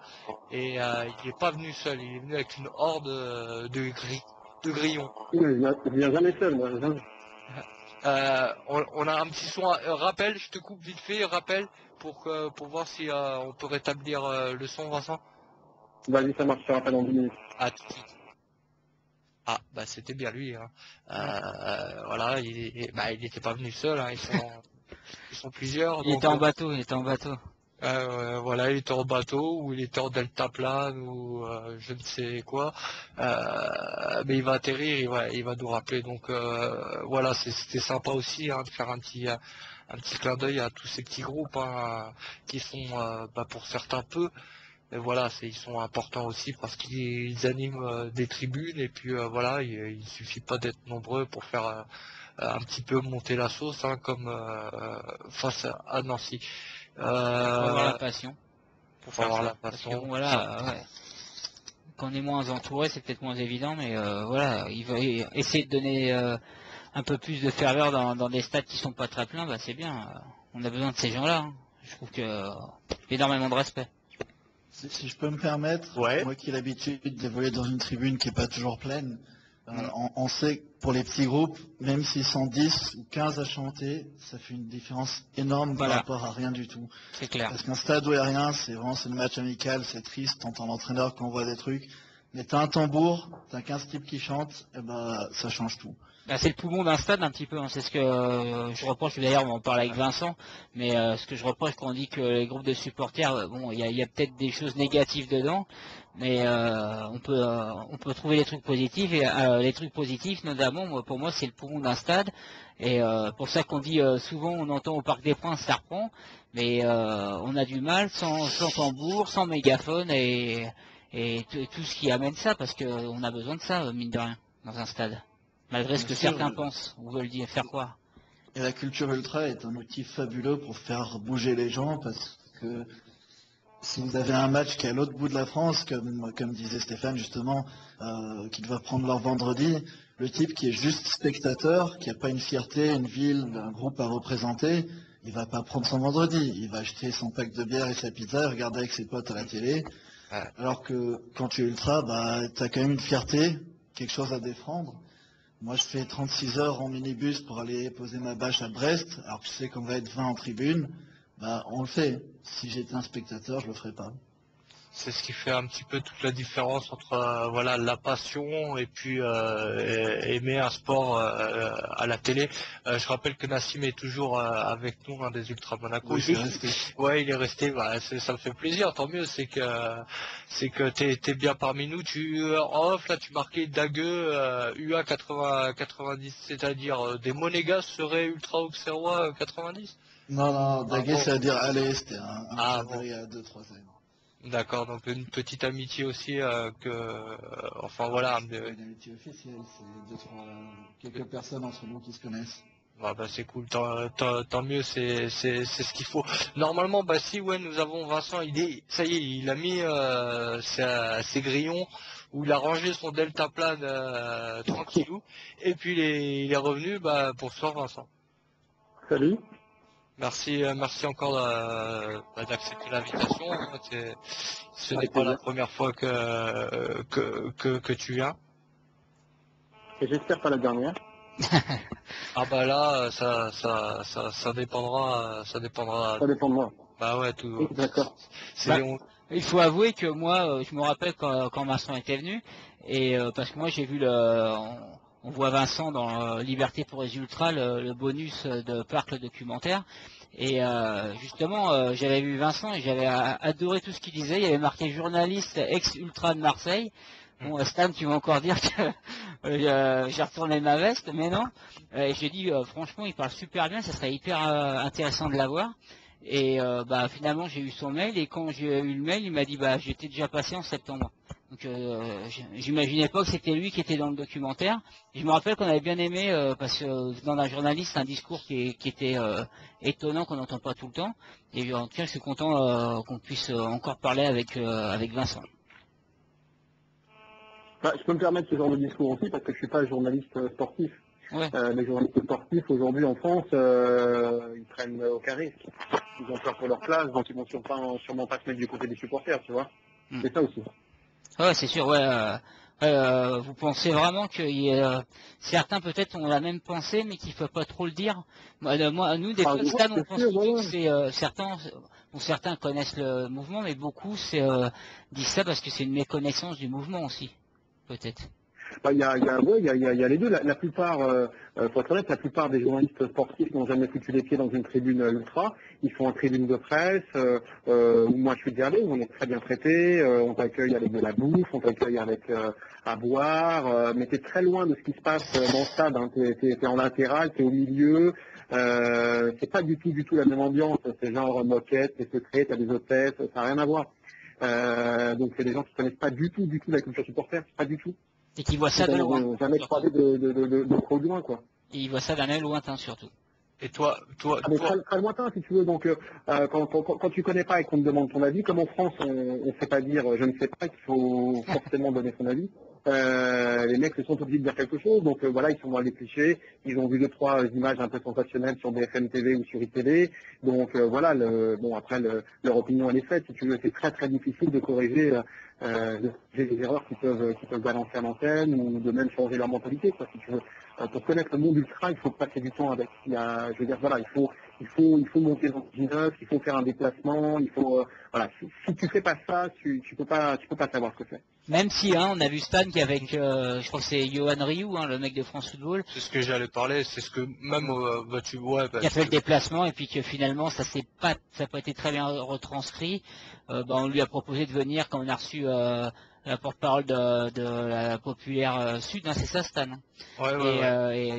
On a donné un droit de réponse aux journalistes et on n'a jamais eu de réponse avec Stan, on l'a contacté tous les deux. Donc t'imagines, le mec fait un déplacement et même ça ne suffit pas si tu veux. Donc en vrai, tu peux bien faire ton job, mais c'est pareil pour tout quand tu fais du journalisme. Il y a des clichés sur les ultras, mais il y a des clichés sur tout. Je veux dire, quand tu lis un papier sur les banlieues, il n'y a que des clichés. Pourquoi? Parce que le mec, il n'habite pas en banlieue, parce qu'il y a passé une après-midi, qu'il a cherché 2-3 mecs avec des capuches, et que c'est ça qui l'intéresse, tu vois. Sauf que si tu veux connaître un peu la banlieue, il faut avoir des potes là-bas, il faut y aller régulièrement, et te dire à un moment, ah ouais, d'accord, c'est pas autant qu'on le dit, c'est pas exactement ça. Les ultras, c'est pareil. Il faut faire 1, 2, 3, 4, 5 déplacements, il faut aller au stade, faut vraiment éviter. Mais après, on touche à autre chose. On touche au métier de journaliste en France. Il est fait de plus en plus à la va-vite par des gens qui sont des professionnels de rien. Et ça a les résultats qu'on connaît, quoi. Vas-y, Stan. Ouais, juste pour avoir par rapport à ce documentaire qu'on parlait de Johan Rioux, toi, par rapport à ton œil journaliste et ton œil ultra en même temps, quand tu as lu, je pense que tu as lu le France Football en question, dans quelle optique tu as pris les choses? C'est-à-dire, comment vous dire? Moi, aujourd'hui, j'ai décidé de ne pas me coller un ulcère à chaque fois que je lis un article sur les ultras, si tu veux. Donc, depuis quelques mois, j'essaie de voir ça avec le plus de recul possible et de me dire, voilà, je sais ce que je fais, je connais le milieu, je connais mes potes, je sais comment ça se passe et je n'attends rien de personne. Et c'est pas les journalistes qui vont nous sauver et c'est pas les politiques qui vont nous sauver. Donc, si tu veux, je suis pas surpris. Mais j'attends rien de ces gens-là. Il y a quelques mois, on pouvait peut-être penser que oui, on aurait pu imaginer un mouvement d'ampleur en France, tous sur une même banderole pour faire valoir nos droits, machin et tout, mais ça marche pas. Tout le monde s'en bat les couilles. Donc aujourd'hui, le mouvement ultra, il est entre nos mains et c'est à nous de faire vivre. Le seul Contre souci, Vandenarek. je suis d'accord avec ce que vous dites, Vincent.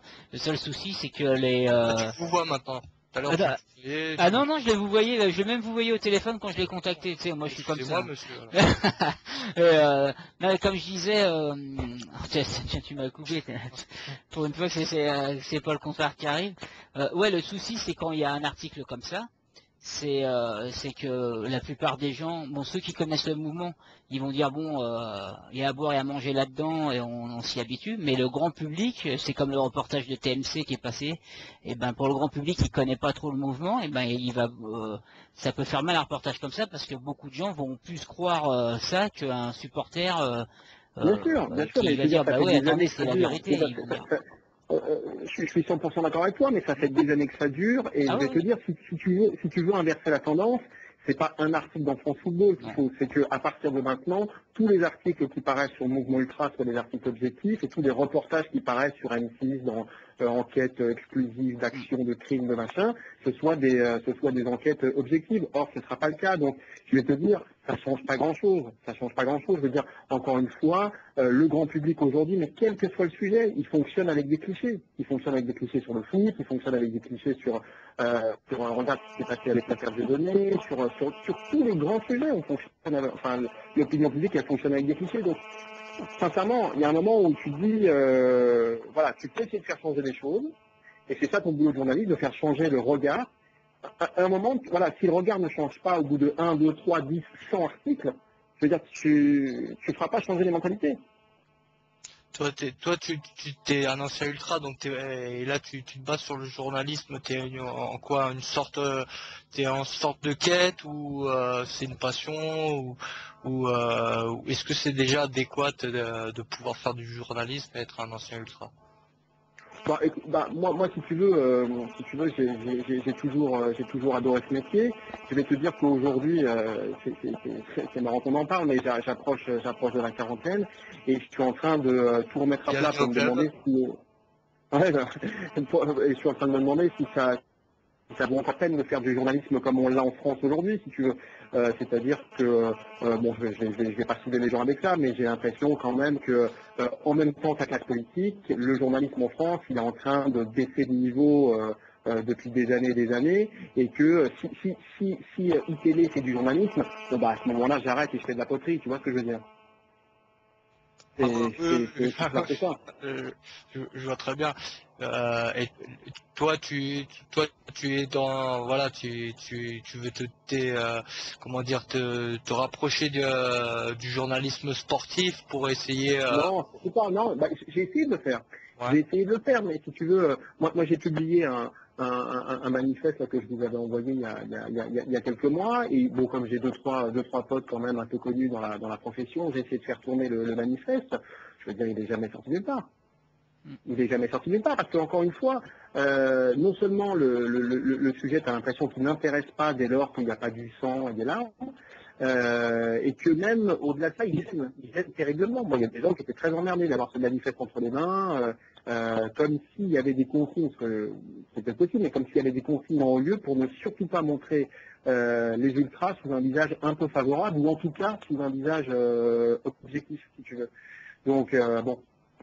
On l'a vu, hein. Après, c'est pour ça que. Voilà. Après, c'est pour ça, c'est-à-dire que tu tentes des trucs en espérant que ça va marcher. Si ça marche pas, bah, faut changer de stratégie. Et d'ailleurs, à mon avis, le monde ultra aujourd'hui en France et d'ailleurs dans le monde, il doit se poser la question de qu'est-ce qu'on fait du mouvement ultra. Qu'est-ce qu'on fait? Puisque là, on voit bien que ça nous échappe. Je veux dire, si aujourd'hui le préfet il décide que tu ne te déplaces pas à Saint-Etienne, que tu ne te déplaces pas à Lyon, que tu ne te déplaces pas à Bastère, qu'est-ce que tu vas faire? C'est ça le truc, c'est qu'à un moment on s'est dit bon, ils vont faire une interdiction de déplacement pour marquer le coup, mais bon ça va aller, mais on s'aperçoit que ça généralise. Bien sûr, et il y en aura de plus en plus puisque ça leur enlève un souci. Les mecs, ça leur enlève un souci, ils vont te dire non mais sécurité, ils vont mettre la ville à sac. Voilà, les forces de police sont pas mobilisées, il n'y a pas de, tu vois, c'est des économies, on va dire, ils pensent.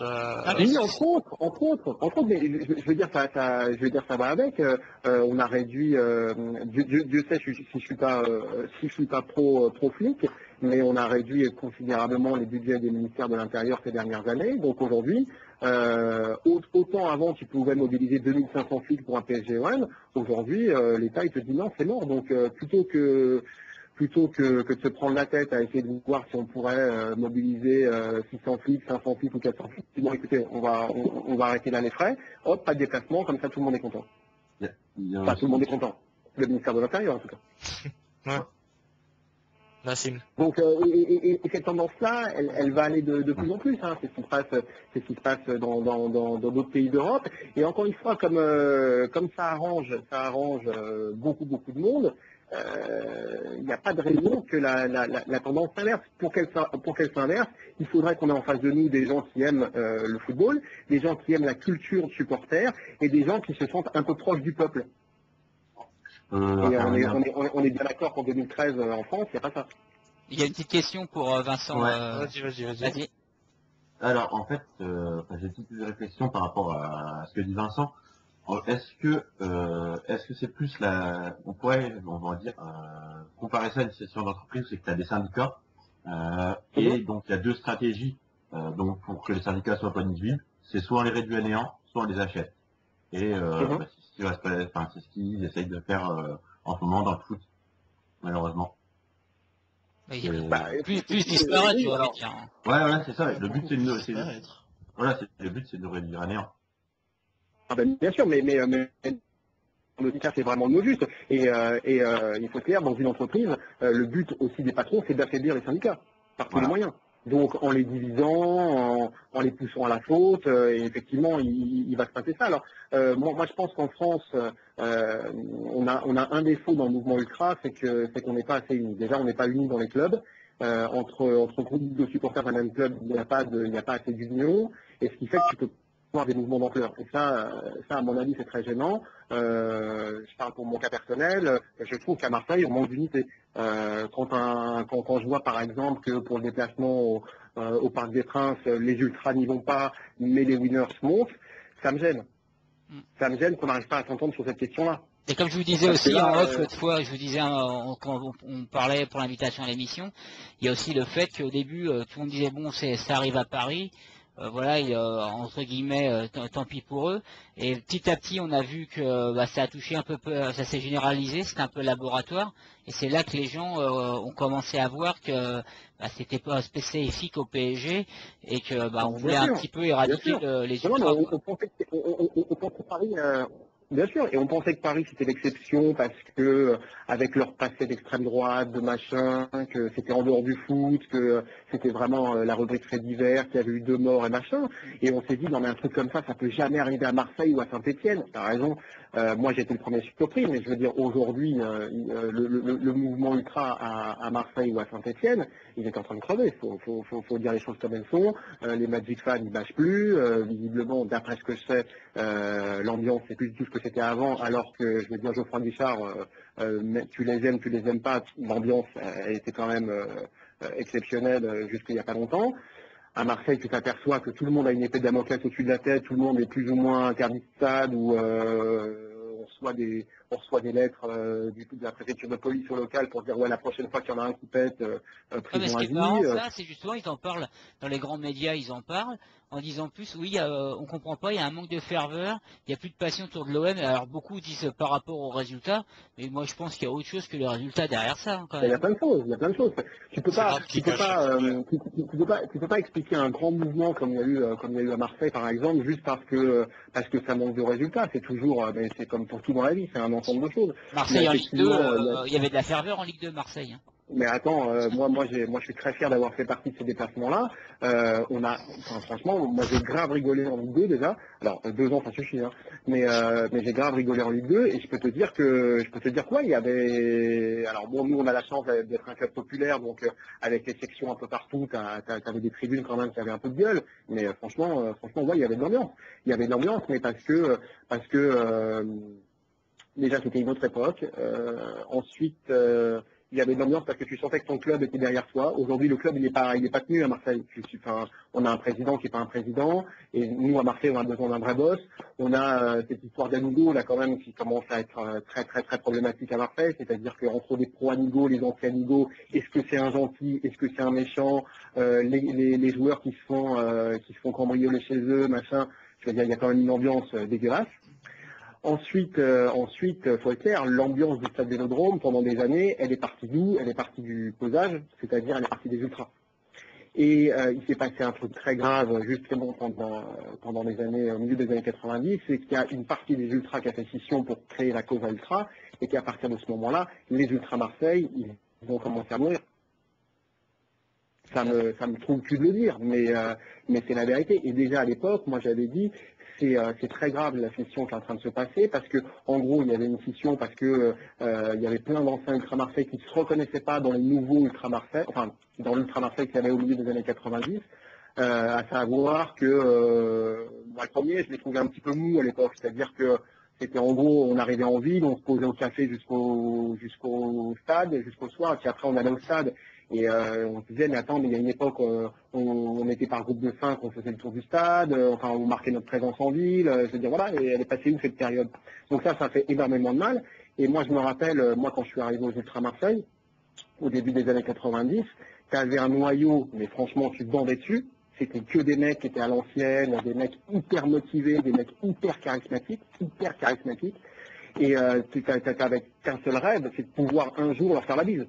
C'était et de genre un jour d'être appelé par son prénom, tu vois. C'était donc tu avais ce noyau de 50 mecs ou 100 mecs qui était affolant, donc qui mettait une ambiance de ouf, et tu avais 500 mecs derrière qui crevaient d'envie de rentrer dans le noyau et donc qui se défonçaient. Aujourd'hui, le noyau c'est quelques personnes qui font ce qu'ils peuvent, hein, qui sont des gens que je respecte infiniment, que je respecte infiniment, mais On respecte aussi parce qu'on leur a envoyé une invitation au CU et ils sont les bienvenus à l'émission. Ouais, mais ils le savent. Donc c'est des gens que je respecte infiniment, mais il y a un truc qui ne s'est pas passé et qu'on paye encore aujourd'hui dans les années 90, c'est que les Ultra Marseille, ils n'ont pas assuré la relève. Ouais, c'est ce que j'ai dit à René Maville quand il était passé dans l'émission. C'est ce qu'on entend beaucoup, c'est le renouvellement de génération qui s'est pas fait. C'est ça. Donc tu te retrouves aujourd'hui avec des anciens qui aimeraient bien passer la main, mais qui peuvent pas, donc ils sont un peu fatigués, parce que toi-même tu sais, un an de stade, c'est 5 ans d'une vie normale, tu vois ce que je veux dire. C'est tellement d'émotions que voilà, donc c'est usant. Ils veulent pas lâcher l'affaire parce qu'ils veulent pas laisser le groupe comme ça à l'abandon, mais c'était très difficile pour un jeune, en 95, 96, 97, c'était très difficile pour un petit jeune de rentrer dans un groupe à Marseille, parce que on les accompagnait pas, parce qu'on leur disait mais venez, mais une fois qu'ils venaient, on les regardait de haut, tu vois, il y avait un peu de ça, tu vois, donc bon, encore une fois, j'ai immensément mon groupe, les Ultra Marseille, c'est pas la question, mais on a raté, au milieu des années 90, on a raté le coche, donc si tu rajoutes, voilà, une équipe qui joue moyennement, un club qui est géré bizarrement, le fait que quand même... C'est un engrenage, quoi. Bah bien sûr, le fait qu'un jour on te dise non mais attends, t'as été au premier plan pendant des années et à partir de maintenant t'as PSG et Monaco qui de toute façon vont truster les 2 premières places, donc déjà toi quand t'es Marseillais ça te donne un petit coup derrière la nuque, tu vois, Ouais. parce que toi t'as Morel dans ton équipe, tu vois, donc c'est pas pareil. Et que en plus voilà les groupes un peu moins forts qu'avant, tu vois. Il y a moins de serveurs, oui évidemment, il y a moins de serveurs, les groupes sont pas unis, les winners sont d'un côté, les ultras sont de l'autre, il y a les groupes du Nord, alors on se fait tous la vie, il n'y a pas d'embrouille si tu veux, mais encore une fois, le déplacement à Paris, je veux dire qu'on n'arrive pas à se mettre d'accord là-dessus, c'est pas normal. Que les ultras restent en bas et que les winners s'y montent. Je dis pas qu'il y en a un qui a tort, je dis pas qu'il y en a un qui a raison, parce que franchement, je sais pas ce qu'il faut faire dans un cas comme ça, je sais pas s'il faut boycotter ou pas. Mais justement, c'est ce qu'on avait dit avec Stan, ça serait un débat à faire un jour avec pas mal de personnes. C'est est-ce que la boycott du Parc des Princes, est-ce que c'est une bonne solution ou si c'est au contraire rendre service au club? Sincèrement, voilà, c'est la question. Je parle pour les visiteurs, hein, je parle pour les visiteurs. Ouais, moi je pense que boycotter encore une fois, ça change rien, puisque tant qu'il n'y aura pas des journalistes à un moment pour dire au réalisateur, vas-y, mets la caméra sur la tribune vide et on va dire pourquoi elle est vide, ça sert à rien puisque le message n'y passe pas. Ensuite, faut être clair, une tribune visiteur vide, enfin, pour le Canal de Marseille, ils s'en bat les pieds, ils s'en bat les pieds. C'est pas près d'arriver, hein, quand on voit C'est pas près d'arriver, voilà. que Voilà. Canal Plus devait passer le reportage où les contestataires parisiens étaient bloqués à Monaco. Et la moindre petite pression, le reportage il est dans le tiroir, il est pas prêt de sortir. Bien sûr. Je les vois mal pointer leur caméra. Même s'il pourrait sortir, quand même. Hein, à ce que j'ai entendu, il pourrait quand même sortir. Il est peut-être pas au fond du seau.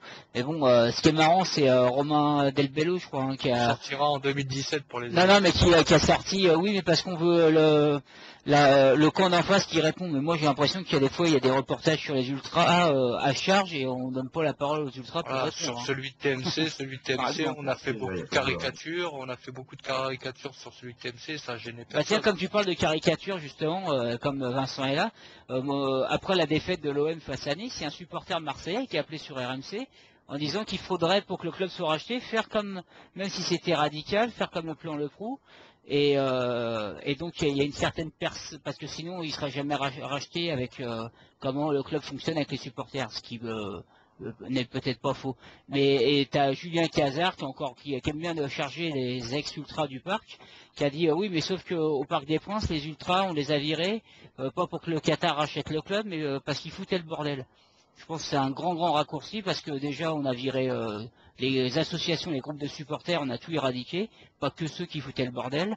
Et je pense que le Qatar, avec Auteuil et Boulogne comme c'était, ils n'auraient jamais racheté, ce qui peut leur permettre maintenant de faire ce qu'ils veulent, notamment faire 39% d'abonnement. Aujourd'hui, il faut, bien sûr, il faut pas, je veux dire, il y a une coïncidence qui est quand même formidable. C'est pas un hasard. D'un coup, ils prennent les choses en main. Un an après, le club il est racheté par le Qatar. Je veux dire, et les gens, non, ils ont foutu le plan Le Proux, il a été fait pour que le Qatar puisse racheter le PSG. Il y a aucun doute là-dessus. Alors après, c'est un autre plan Le Proux à Marseille. Oui, si on veut vraiment une révolution sanglante, on n'a qu'à faire des trucs comme ça. Ouais. Mais vous pensez que ça serait capable, ça, à Marseille, franchement? Ça serait possible? Non, mais si tu veux, il y a 6 mois ou un an, je t'aurais dit, mais c'est mort, c'est ouf. Le problème, c'est qu'aujourd'hui, je vois ce qui se passe, je vois le pouvoir, la force du pouvoir financier. Regarde aujourd'hui, là, un des enjeux de la municipale, c'est entre ceux qui disent il faut vendre le stade et ceux qui disent non, il ne faut pas vendre le stade. Donc déjà, tu vois que petit à petit, de mois en mois, on grappille, tu vois. Donc si demain on te dit, voilà, il y a un plan Le Proux à Marseille, encore une fois, qu'est-ce que tu peux faire? Ah oui, Qu'est-ce que tu peux faire? Tu pourras rien faire. Et surtout qu'il y a peut-être certains supporters qui seraient pas contre si on leur dit on va ramener quelqu'un qui a des moyens, qui va refonder une grosse équipe. Non, mais après ça dépend. Tout dépend comment il est fait aussi. Hein. C'est sûr qu'ils vont pas te le sortir un papier plan Le Proux marseillais. Et c'est sûr que par exemple à l'état dans la Brune, par exemple au Parc des Princes, dans le Brun, on voit que là il y a on annonce des hausses de tarifs au hasard de certaines personnes, 39%, qui va protester? Ils vont dire vous protestez, vous dégagez. La preuve, personne proteste. Là, ils étaient encore 2000 au Parc des Princes à attendre le bus du PSG. Un jour, vous quittez le Parc des Princes. 17h. Vous quittez le Parc des Princes, ils font ce qu'ils veulent. Avant, tu avais des associations de supporters qui étaient là aussi, pas que pour foutre le bordel comme disent certains, mais pour gueuler sur les maillots. Le bordel, c'est aussi un mot péjoratif. C'était deux parties qui s'affrontaient. Non, mais ce que je veux dire, c'est comme on entend. Le bordel, c'est vraiment. On entend souvent ça que les groupes d'ultra, souvent ils sont là, ils sont chiants, ils foutent le bordel. Ils sont là aussi pour défendre des fois l'histoire du club et protester sur le prix des abonnements. Ils sont surtout là pour défendre le club et défendre les intérêts du club, bien sûr. On l'entend pas souvent. C'est pour ça que quand j'entends le Canal Football Club là, le dimanche soir et je ne sais pas si vous avez remarqué, mais le spécialiste ultra au Canal Football Club, c'est Pierre Manès. Ça, c'est la plus grosse blague quand même de l'année. Il n'y a que lui qui parle des supporters et à chaque fois c'est pour nous traiter d'alcoolique ou je ne sais quoi. Donc j'ai juste envie de jeter ma télé à ce moment-là, mais bon. Je lui dirais, il n'a pas tort. Allez. je l'entendais par exemple l'autre jour, il se permettait de parler de Marseille en disant oui, mais à Marseille, justement, avec des supporters comme les syndicats, personne ne voudra les racheter, patati patata. Déjà, va te faire enculer. On est comme on est, c'est pas toi qui va changer, c'est pas toi qui va nous dire comment nous comporter. Deuxièmement, je prends un exemple tout bête. Je sais pas si vous vous rappelez d'un club qui s'appelle l'AJ Auxerre.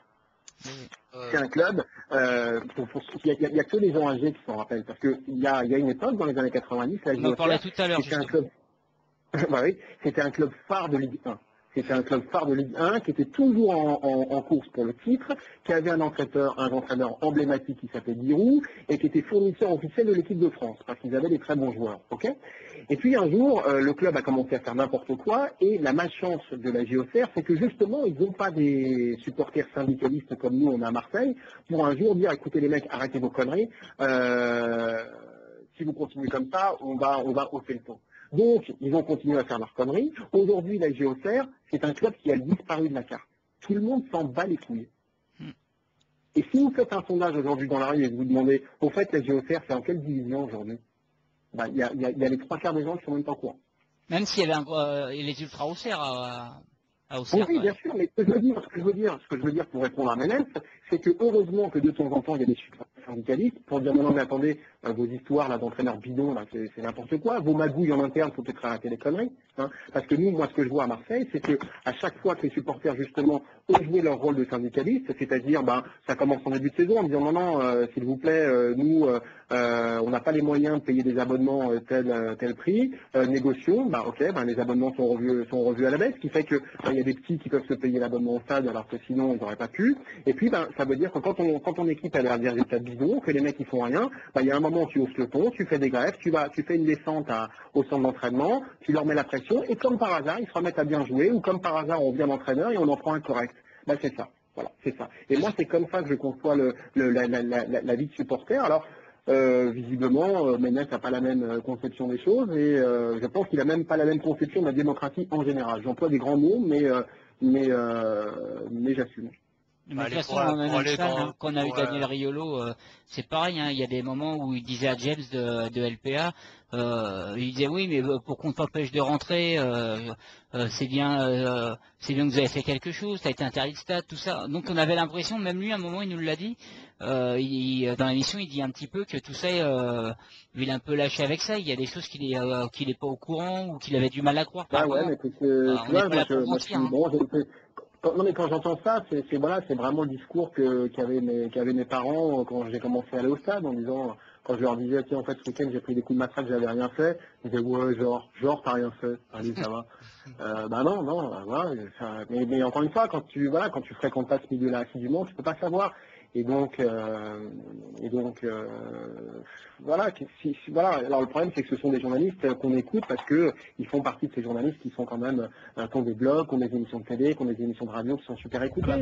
Daniel Riolo est très très écouté parce qu'il y en a beaucoup ou RMC ou sur son blog, il a vraiment des gens qui sont des adorateurs de ce qu'il dit. Mais d'ailleurs moi ces analyses footballistiques je les trouve très bonnes. Hein. Je trouve que c'est un garçon très intelligent. Moi c'est sur les tribunes que je suis pas d'accord avec lui, mais sur le reste. Mais voilà après voilà moi je suis d'accord sur rien pour le reste. Et puis c'est comme je dis toujours, on a l'impression, il y a une loupe qui est posée sur le mouvement ultra qui est complètement déformante. C'est-à-dire que on a l'impression que on est face à des hordes absolument déchaînées tous les week-ends. Donc moi je pose la question, il y a eu combien de morts cette année dans les stades en France? 0. Combien de blessés graves? 0. Alors oui, il y a des petits débordements de temps en temps, mais ça reste des petits débordements. Il faut arrêter de se raconter des histoires. Et on en fait des pataquès et des pataquès. Il y a un mouvement en France qu'on ne connaît pas qui est beaucoup plus violent. Je ne sais pas si vous connaissez, c'est le mouvement des boîtes de nuit. Tous les vendredis soirs et tous les samedis soirs en France, les mecs se bourrent la gueule et se tapent dessus à la sortie des boîtes. Est-ce que il y a des mecs qui sont IDB, interdits de boîte? Non. Et pourtant, il y a beaucoup, vous êtes d'accord avec moi, il y a quand même 1000 fois plus de bagarres dans les boîtes de nuit en France que dans les stades. Oh non, mais ça, faudrait faire. Ouais, je pense que on est d'accord. Par contre, les amis, il est 21h40.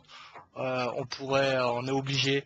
Rapidement, si je peux me permettre. Vas-y Nassim. Je pense qu'on a une approche qui est un peu différente justement de nos interlocuteurs, c'est que nous, on regarde le mouvement ultra, on dit mais regardez le mouvement ultra, c'est pas que de la merde, c'est bien, mais les gens ils en ont rien à faire. Pour eux c'est pas intéressant. Le club de football c'est une marchandise qu'il faut vendre. Tous les spectateurs c'est des Michael Youn, c'est des gens qui sont heureux de voir ah bah ouais les ultras tant mieux. Ils se rendent pas compte, on leur montre 2 matchs dans l'année où il y a des dérapages, on parle pas du millier de matchs où il se passe rien. Et on met ça devant, après le type il se retourne, il fait ah ben il n'y a pas de ferveur. Mais il dit ça, il dit il n'y a pas de ferveur, mais en fait il s'en fout, parce que 2 minutes après il y a le but d'Ibrahimovic, il est bien content de faire la fête, de porter sa perruque. Oui, parce qu'ils sont un petit peu déconnectés du mouvement de ça. Eux, ce qui leur plaît, tiens, on parlait de Daniel Riolo, qui est un ancien des tribunes. Une fois que tu es dans le monde du journalisme ou dans une vedette, tu fréquentes plus ces groupes-là. Peut-être qu'en plus tu vieillis, tu vois, il y en a certains qui gardent un peu cette image-là, à aimer les groupes ultra, cette ambiance un peu chaude. Et la plupart, ouais, comme tu dis Nassim, ils s'en foutent un peu. Ce qu'ils veulent, c'est un beau spectacle, une belle équipe, et ils préfèrent avoir par exemple un Parc des Princes comme ça maintenant. Peut-être avec moins de ferveur ou de passion, je sais pas comment on peut dire ça, mais qu'avec une grosse équipe, la plupart, ils préfèrent ça qu'avoir de la passion comme il y avait avant. Le challenge, c'est de faire comprendre aux gens qu'une équipe, c'est aussi un bien culturel. Et tu peux avoir les deux. C'est vraiment, ça appartient à l'histoire de la ville, à l'histoire du peuple, et c'est quelque chose, on arrivera, je pense pas, malheureusement, je suis peut-être pessimiste, mais je pense pas qu'on arrivera à se battre contre tous les gens qui ont tellement d'intérêt à faire du blanchiment d'argent avec les clubs, à se protéger, à faire du merchandising. Ils ont tellement à gagner et tellement peu à perdre qu'on n'a pas les moyens de lutter contre ça. Mais d'ailleurs, pour conclure l'émission, Vincent, on en parlait l'autre fois, Vincent aussi est vachement pessimiste sur le phénomène ultra. On pense que d'ici l'Euro 2016, ça va continuer, ça va pas s'arranger. Il n'y a pas de raison qui sauf si un jour tu as au ministère de l'Intérieur qui est un ancien de la BFN ou un ancien de et tu vas dire non mais arrêtez, on va lâcher la grappe aux supporters et puis on va s'intéresser aux vrais problèmes, parce qu'à Marseille il y a des gens qui se tirent dessus à la Kalachnikov, donc il y a peut-être d'autres choses à régler avant ça, mais je suis entièrement d'accord avec ce qui vient d'être dit. Si tu veux, on est des irréductibles, c'est nous-mêmes les ultras qui ne sommes pas du tout adaptés à la société dans laquelle on vit aujourd'hui. Moi, quand j'essaie de prêcher la bonne parole à des gens qui vont au stade, même dans ma famille, ils me regardent avec des yeux, mais mec, tu crois que je vais faire du J9, je vais me faire 900 bornes en J9 pour aller voir une équipe, c'est un malade ou quoi? Et il ne faut pas leur en vouloir. On est dans une société aujourd'hui consumériste, et la consommation, elle écrase tout sur son passage. C'est-à-dire que aimer une ville, aimer son histoire, être attaché à des valeurs, c'est quelque chose qui est en train de disparaître complètement. Donc encore une fois, aujourd'hui, on va au stade, on va au cinéma. Donc moi je me suis dit à un moment naïvement, non mais à force d'augmenter les prix des places, à un moment les gens ils vont gueuler. Mais pas du tout. Les gens ils gueulent pas du tout. Les gens ils font la queue en début d'année pour acheter leur abonnement, même si ça a grimpé de 500%, et ce sont les mêmes qui font la queue devant l'Apple Store quand il y a un téléphone à 500 € qui sort. Voilà, c'est exactement ça, tu te la pètes avec ton abonnement au parc. Voilà, donc sauf que tu peux faire ça au parc. Tu peux faire ça au parc, mais tu pourras peut-être pas le faire ça dans toutes les villes de France, ça c'est clair. Parce que bon, faut avoir les moyens pour pouvoir s'abonner dans ce cas-là. C'est sûr, et c'est pas tout le monde qui peut s'abonner non plus. Les amis, 21h, bientôt 45. On pourrait continuer, il reviendra Vincent, parce que franchement avec plaisir. Ouais, t'es super intéressant, je pense que on va rester bien en contact. Il peut faire la nuit, il peut faire la nuit. Ouais, moi, tu me lances sur un sujet comme ça, je te tiens le micro pendant un mois. Ouais, non, il n'y a pas de souci, on va en parler en off, tu viendras souvent à l'émission pour nous donner ta vision, et puis c'est bien aussi que nous on essaye un petit peu de faire du journalisme, ce qu'on veut, ou de la radio, mais c'est bien aussi d'avoir des gens qui sont bien dans le métier, qui connaissent aussi la culture, pour débattre avec nous. Merci les amis, merci à toi Vincent, merci à Nassim qui est resté toute l'émission avec nous. Merci à vous. Merci à Damien qui est resté aussi Merci à vous. Merci à vous les gars des Ultra Monaco, des Magic 397, et bien sûr notre ami Vincent, journaliste et ex-marseillais. Merci Xavier, encore une bonne émission. Je vous remercie tout le monde, et je suis vraiment content de tous ceux qui sont intervenus, d'avoir fini avec Vincent. qu'on recevra à nouveau. Et ce soir ça a été une émission complète avec beaucoup de groupes ultra qui sont venus. Et c'était une très bonne émission et on essaiera de faire aussi bien, voire mieux la semaine prochaine, bien sûr, comme chaque mercredi. Et pour répondre un petit peu à Pierre Ménez, à une époque on était mal au PSG, on a sorti une banderole choquante. C'était si on descend, on vous descend. Eh ben, on n'est pas descendu. Donc, non, mais ce qu'il faut dire, ce qu'il faut dire, c'est que c'est ce que souvent moi je me tue à dire. Déjà, qu'il y ait cette équipe-là maintenant, j'aurais pas craché dessus quand j'étais dans les tribunes, bien au contraire, on est plus frustré qu'autre chose. Mais c'est surtout qu'avant tout n'était pas parfait, on n'a jamais dit ça. Mais tout n'était pas noir non plus, il y avait beaucoup de choses positives. Alors que maintenant, on a l'air de dire que tout est parfait, tout est mieux.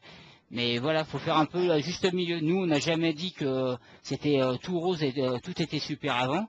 Mais voilà, de noircir le tableau comme c'est fait souvent dans les médias, sur l'ancien Parc des Princes, les groupes ultra d'Auteuil, de Boulogne, il faudra pas exagérer. Parce que à une période, on nous a même sorti l'Union Sacrée en 2008 pour pas descendre, mais l'Union Sacrée, elle a bien vieilli, on a un petit coup de pied au cul depuis. On nous a bien oublié. C'est clair, c'est clair. Merci à tous. Et puis voilà, encore une bonne émission. On se retrouve la semaine prochaine. Et bien sûr, si vous voulez nous aider, nous filer un petit coup de main pour qu'on puisse encore aller plus loin. On a fait des petits t-shirts. Voilà, c'est plus symbolique qu'autre chose. On gagne pas des 1000 et des 100, mais c'est pour nous aider pour la radio, pour nos déplacements, pour tout, pour qu'on puisse continuer aussi. Voilà, pour me payer des pompes en croco et tout ça, donc voilà, pour aller voir Zlatan et tout ça. Donc merci à vous tous, allez, à la semaine prochaine. À mercredi prochain. Ciao. Ciao. Alors.